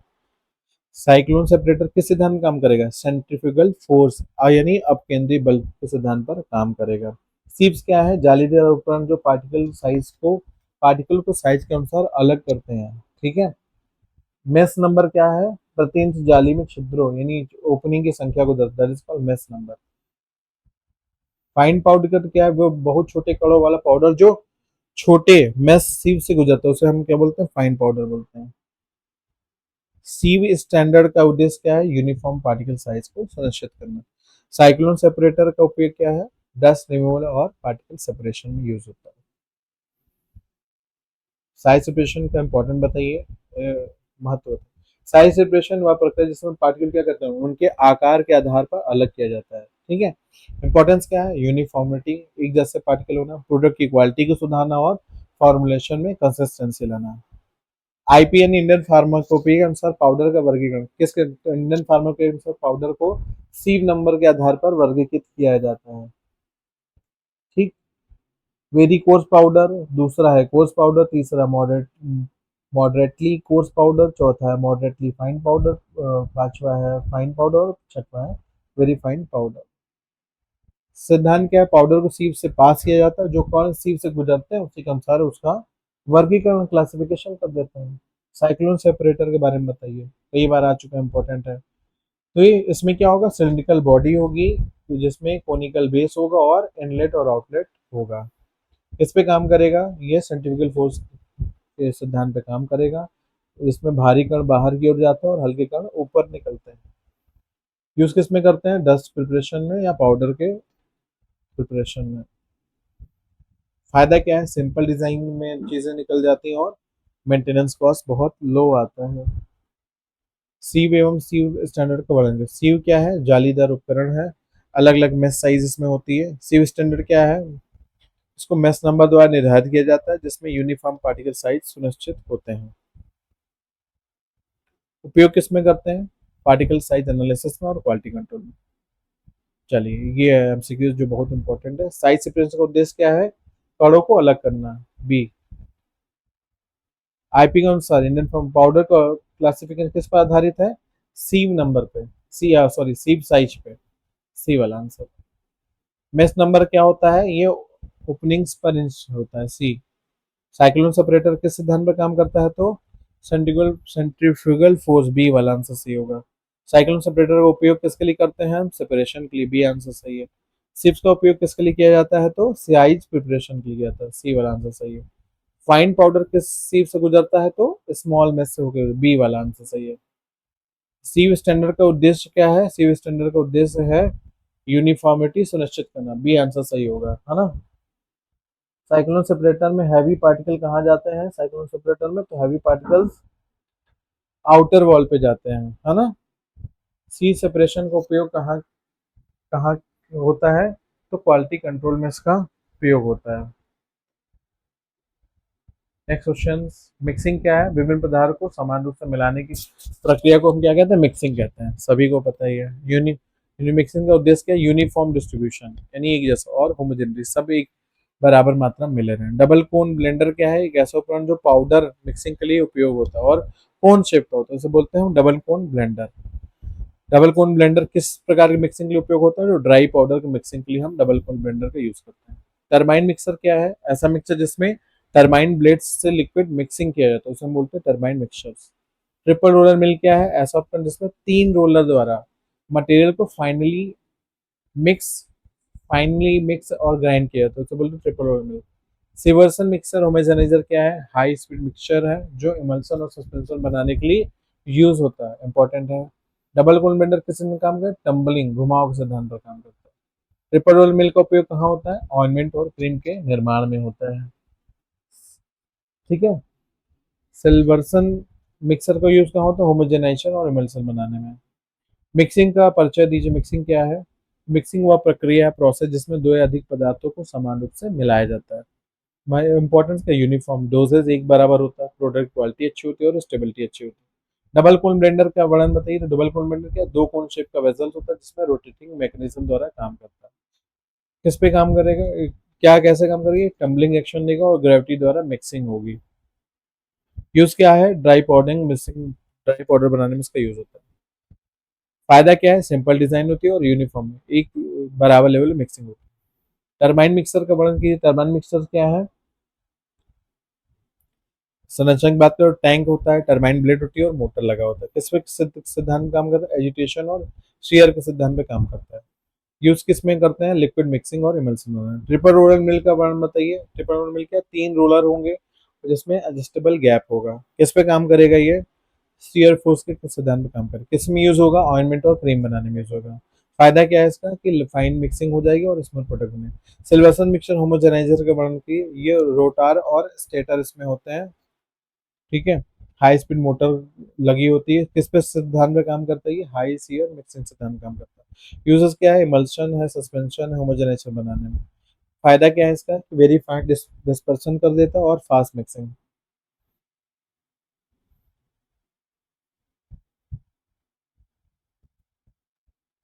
ठीक है, इसको पढ़ लीजिएगा। डबल कोन बेंडर है, टरबाइन मिक्सचर है। ट्रिपल किसको बनाने में यूज होता है? Dry powder, liquid, cream, ornaments. ठीक है, एमसीक्यूज पे। मिक्सिंग का क्या उद्देश्य है? समान रूप से मिलना। बी वाला आंसर सही होगा। डबल कोन बेंडर किसके लिए उपयोग होता है? पाउडर बनाने के लिए, बी वाला। टरबाइन मिक्सचर किसके लिए उपयोग होता है? बी वाला, लिक्विड मिक्सिंग के लिए यूज होता है। ठीक है।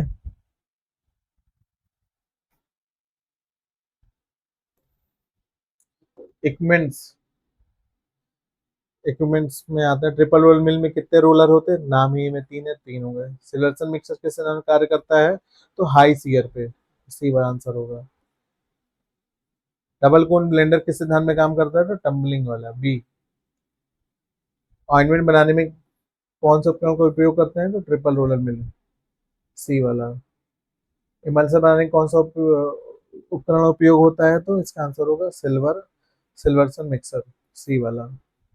टरबाइन मिक्सर में क्या होता है? ब्लेड्स का यूज होता है, बी आंसर सही है। मिक्सिंग का परिणाम क्या होना चाहिए? होमोजेनियस मिक्सचर बन, बी वाला आंसर सही है। फिल्ट्रेशन क्या है? तरल या गैस से ठोस कणों को अलग करने की प्रक्रिया क्या हम बोलते हैं? फिल्ट्रेशन बोलते हैं। फिल्ट्रेशन का उद्देश्य क्या है? इम्प्योरिटीज को हटाना। फिल्टर करने का मेन मोटिव क्या है? कि जो भी अशुद्धि है उसको हटा के क्लैरिफाई करना, साफ द्रव प्राप्त करना।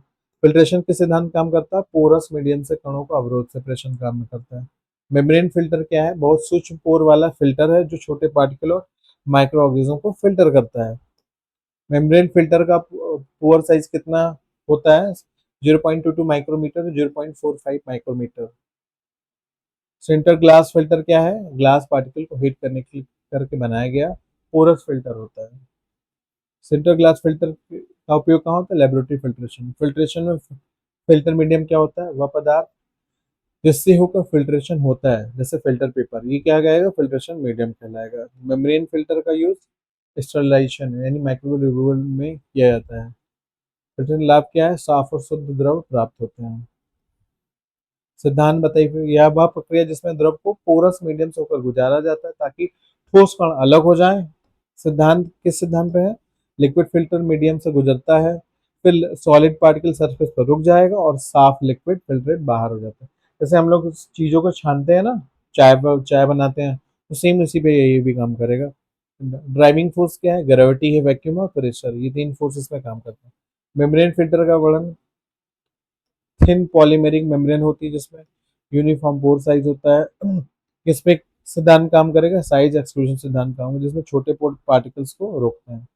इसका उपयोग स्टरलाइजेशन, माइक्रोबियल फिल्ट्रेशन और फार्मास्यूटिकल्स में यूज होता है। लाभ क्या? हाई एफिशिएंसी है, प्रिसाइज वैल्यू फिल्ट्रेशन होता है, जो वैल्यू चाहिए वो मिल जाती है। सेंटर ग्लास फिल्टर का वर्णन कीजिए। ये ग्लास फिल्टर को पार्ट को हीट करके पूरा स्ट्रक्चर बनाता है। पूरा ग्लास से फिल्ट्रेशन यूज होता है। यूज कहाँ है? लेबोरेटरी में और केमिकल फिल्ट्रेशन में यूज है। लाभ क्या है? रीयूजेबल है और केमिकली रेजिस्टेंस बनाता है। ठीक है। मेम्ब्रेन फिल्टर और सेंटर ग्लास फिल्टर के अंतर है। पॉलीमर मेम्ब्रेन है। ठीक है, इसको आप पढ़ लोगे तो आसानी से हो जाएगा, ज्यादा नहीं करना कुछ। चलिए आगे आते हैं एमसीक्यूज पे। फिल्ट्रेशन का मेन मोटिव क्या है? Separation, that is C answer सही है। फिल्ट्रेशन किसके लिए किया किससे किया जाता है? तो पोरस मीडियम द्वारा, बी आंसर सही है। फिल्ट्रेट क्या है? फिल्ट्रेट साफ लिक्विड है, बी आंसर सही है। मेम्ब्रेन फिल्टर क्या है? मेम्ब्रेन फिल्टर का पोर साइज कितना हो? 0.22 माइक्रोमीटर, सी आंसर सही है। मेम्ब्रेन फिल्टर का उपयोग किसके लिए किया जाता है? स्टरलाइजेशन, बी आंसर सही है। सेंटर ग्लास फिल्टर किससे बना होता है? तो ग्लास का बना होता है, सी आंसर सही है। सेंटर ग्लास फिल्टर का एक लाभ क्या है? ये रीयूजेबल है, फिर से हम इसको यूज कर सकते हैं। ठीक है। फिल्ट्रेशन में ड्राइविंग फोर्स क्या हो सकता है? तो ग्रेविटी, प्रेशर, वैक्यूम सभी हो सकता है, तो आंसर होगा ऑल ऑफ द अबव। फिर मेम्ब्रेन फिल्टर किस सिद्धांत में काम करता है? तो साइज एक्सक्लूशन सिद्धांत में, बी वाला आंसर इसका सही होगा। फिर बात करें फिल्ट्रेशन का परिणाम क्या होगा? तो क्लियर लिक्विड मिलता है हमें, बी आंसर सही होगा। ठीक। ड्राइंग क्या है? किसी पदार्थ से नमी को, मॉइस्चर को हटाने पर क्या बोलते हैं? हम ड्राइंग बोलते हैं। इसका उद्देश्य क्या है? स्टेबिलिटी बढ़ाना और सेल्फ लाइफ को सुधारना। ठीक है। फ्लूइडाइज विद ड्रायर, एफवीटी ऐसा ड्रायर है जिसमें गर्म हवा द्वारा पार्टिकल को फ्लूइडाइज कर ड्राई किया जाता है। किस सिद्धांत में काम करता है? ये फ्लूइडाइजेशन यानी पार्टिकल का हवा में सस्पेंशन के सिद्धांत में काम करता है। फ्रीज ड्राइंग क्या है? लो टेम्परेचर पर फ्रीजिंग और सबलिमेशन द्वारा ड्राइंग की प्रक्रिया, that is called freeze drying. Freeze drying का अन्य नाम क्या है? लायोफिलाइजेशन बोलते हैं इसको। अब बीटी का एक कार्य क्या है? तेज और यूनिफॉर्म ड्राइंग करना। फ्रीजिंग ड्राइंग में मॉइस्चर कैसे हटता है? सब्लिमेशन द्वारा सॉलिड से सीधे वेपर में हट जाता है। फ्रीजिंग ड्राइंग का उपयोग कहाँ? तो हीट सेंसिटिव ड्रग में। कौन सा माध्यम यूज होता है फ्रीजिंग? तो हॉट एयर। ड्राइंग क्या है? वह प्रक्रिया जिसमें पदार्थ से नमी हटाकर, सभी लोग को पता है, आसानी से कर सकते हैं ऐसा, है ना। ठीक। सेल्फ लाइफ बढ़ाना, माइक्रो ग्रोथ को रोकना, स्टोरेज आसान करना। फ्लूइडाइज बेड ड्रायर कई बार पूछा है।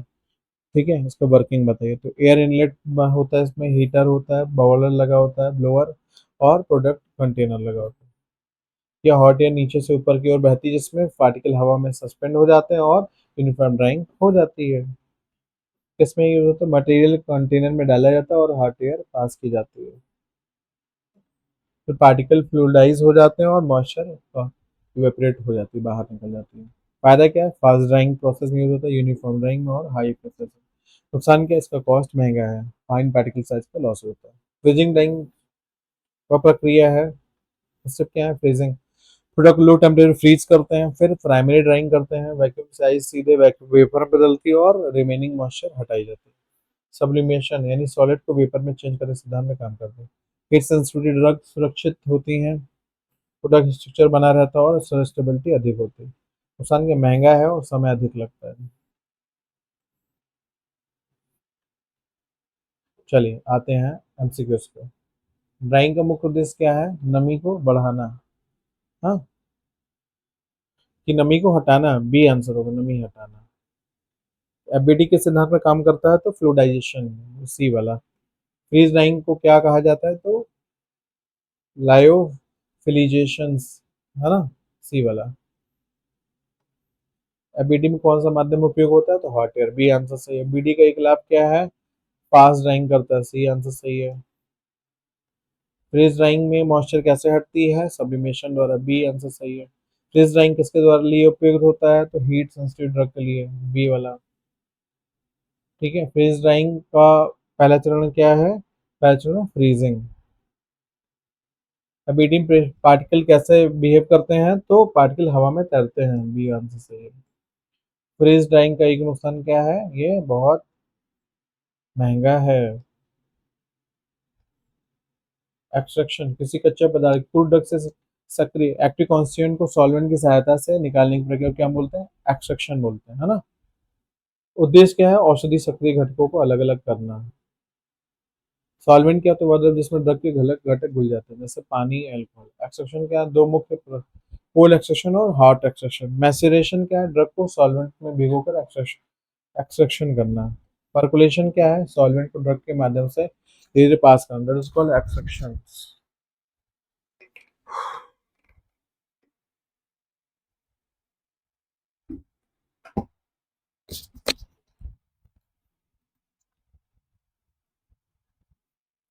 गर्म पानी में थोड़े से समय के लिए ड्रग को डुबोकर extract, that is called infusion. Decoction, decoction क्या है, ड्रग को पानी में उबालकर एक्सट्रैक्शन करना।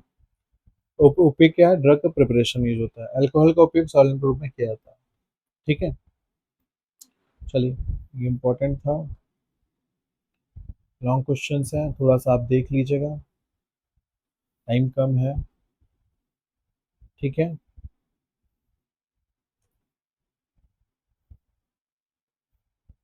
आइए बात करते हैं, एमसीक्यूज पे सीधे आते हैं हम लोग। एक्सट्रैक्शन क्या है, एक्सट्रैक्शन आपका सेपरेशन ऑफ एक्टिव कॉन्स्टिट्यूएंट, यानी बी आंसर सही होगा। एक्सट्रैक्शन सॉल्वेंट का क्या कार्य है, डिसॉल्व करना, बी वाला। मैसेरेशन किस प्रकार की प्रक्रिया है, कोल्ड एक्सट्रैक्शन, ए वाला।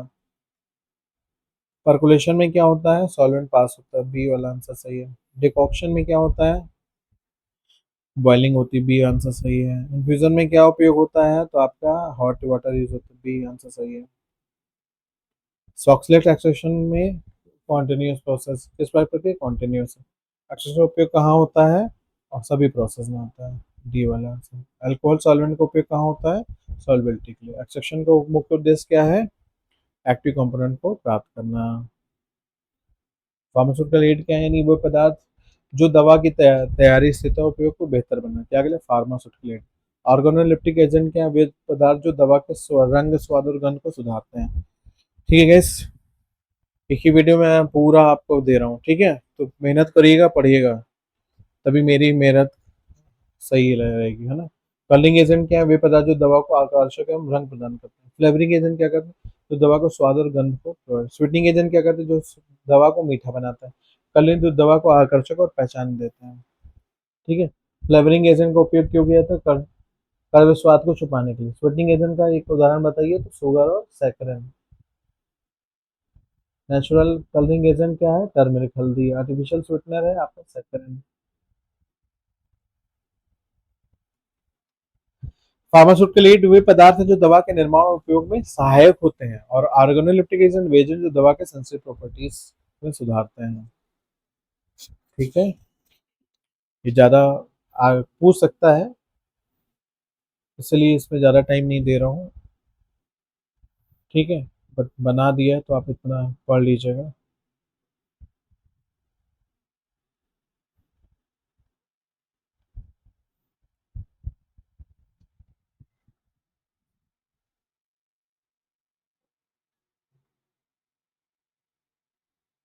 एमसीक्यू, ऑर्गेनोलिप्टिक एजेंट क्या है, टेस्ट, कलर और स्मेल। ठीक है सर, बी वाला। कलरिंग एजेंट का उद्देश्य क्या है, रंग देना, बी वाला। स्वीटनिंग एजेंट काम क्या है, स्वाद सुधारना, बी वाला। सैकरिन किसका उदाहरण है, तो स्वीटनिंग एजेंट है, सी। पेपरमेंट ऑयल किसका उदाहरण है, तो फ्लेवरिंग एजेंट का, बी। टर्मरिक किसका उदाहरण है, तो नेचुरल कलर का उदाहरण है। ऑर्गेनिक एजेंट का मुख्य लाभ क्या है, ये पेशेंट के कंप्लायंस को बढ़ाता है, तो बी आंसर सही होगा। आर्टिफिशियल स्वीटनर, सैकरिन, सी। कलरिंग एजेंट का उपयोग क्या होता है, सभी में, all of the. Flavouring agent का उपयोग किया जाता है स्वाद छुपाने के लिए, बी वाला। प्रिजर्वेटिव वे पदार्थ जो दवाओं में सूक्ष्म जीवों की वृद्धि को रोकते हैं और सेल्फ लाइफ को बढ़ाते हैं, क्या कहलाते हैं, प्रिजर्वेटिव कहलाते हैं।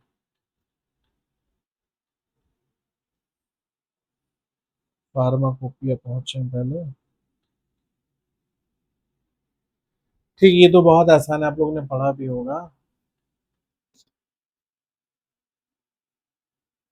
ठीक है, इसको देख लीजिएगा।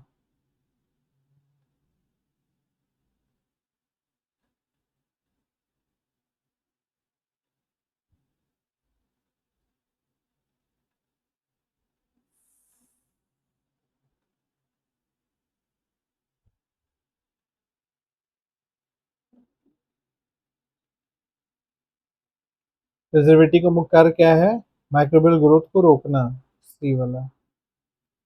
कहाँ उपयोग होता है? लिक्विड प्रिपरेशन में, बी वाला। सोडियम बेंजोएट क्या है? एक तरीके का आपका प्रिजर्वेटिव है। ठीक है। पैराबेन्स किस प्रकार प्रिजर्वेटिव है? ये आपका anti microbial preservative. Benzalkonium chloride किस प्रकार का है? ये आपका क्वाटरनरी अमोनियम कंपाउंड है। इथेनॉल किस प्रकार का प्रिजर्वेटिव है? तो इथेनॉल आपका अल्कोहल प्रिजर्वेटिव। प्रिजर्वेटिव का उपयोग क्यों आवश्यक है? इसका उपयोग इन्फेक्शन रोकने के लिए आवश्यक है। विशेषता क्या है आइडियल प्रिजर्वेटिव की? ये नॉन टॉक्सिक होता है। प्रिजर्वेटिव का एक नुकसान क्या है कि एलर्जी हो सकती है।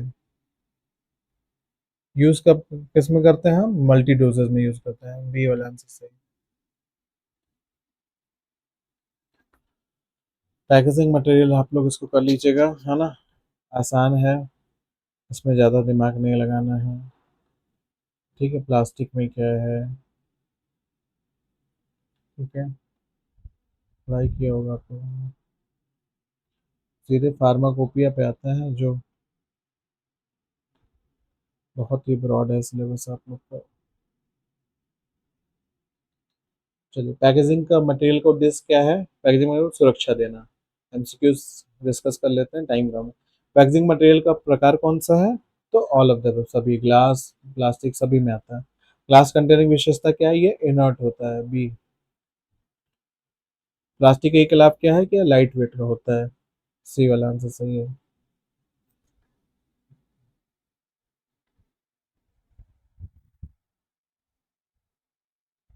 मेटल कंटेनर का उपयोग कहाँ होता है? तो एरोसॉल्स के लिए यूज होता है। रबर का उपयोग किसमें होता है? स्टॉपर के लिए यूज होता है। ग्लास का एक नुकसान क्या है? यह फ्रेगाइल होता है, टूट जाता है। प्लास्टिक का एक नुकसान क्या है? यह प्लास्टिक कैसा होता है? परमिएबिलिटी इसकी कम होती है। पैकेजिंग सिलेक्शन में कौन सा फैक्टर महत्वपूर्ण है? तो कंपेटेबिलिटी, बी वाला। रबर का एक नुकसान क्या है? एजिंग का काम करता है, यानी सी वाला। ठीक है, शॉर्ट में नहीं आता, हाँ आ तो गया, यही लास्ट पार्ट है।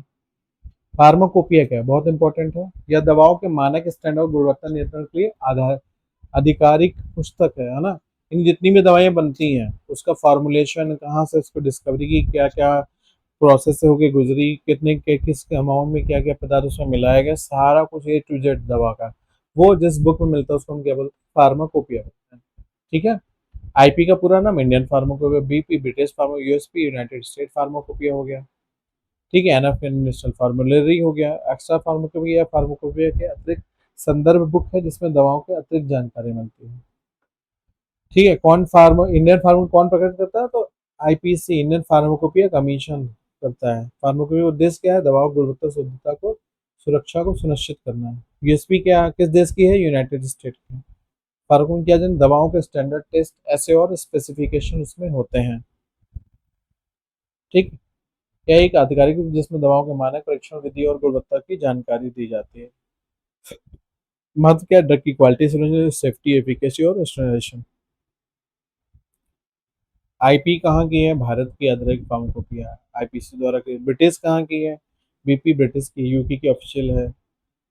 यूएसपी यूनाइटेड स्टेट की है, यूएसए। नेशनल फार्मूला एक्सपेरिमेंट और फार्मेसी जानकारी। ठीक है।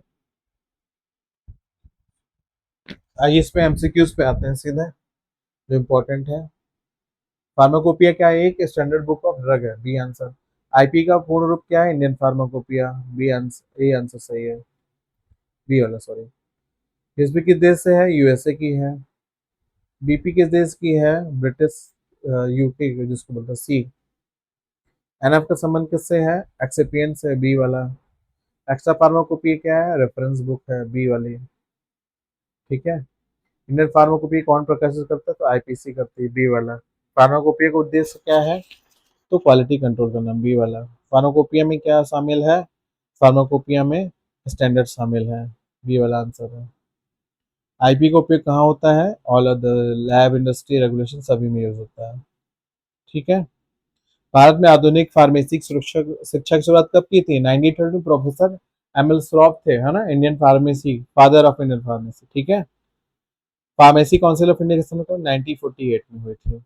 भारत में फार्मेसी उपयोग अ, विकास का तेजी से हुआ, आज़ादी के बाद से हुआ। इंडियन फार्मास्यूटिकल एसोसिएशन क्या है?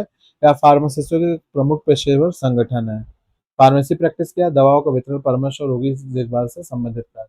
डी फार्मा को डिप्लोमा इन फार्मेसी बोलते हैं। चलो, इतना ही आज के लिए आप लोग का, ठीक है। बेस्ट ऑफ लक, अच्छे से कल का पेपर दीजिए, ठीक है। मेहनत बहुत की है गाइस, तो अगर आप पढ़ेंगे तो अच्छा लगेगा, है ना।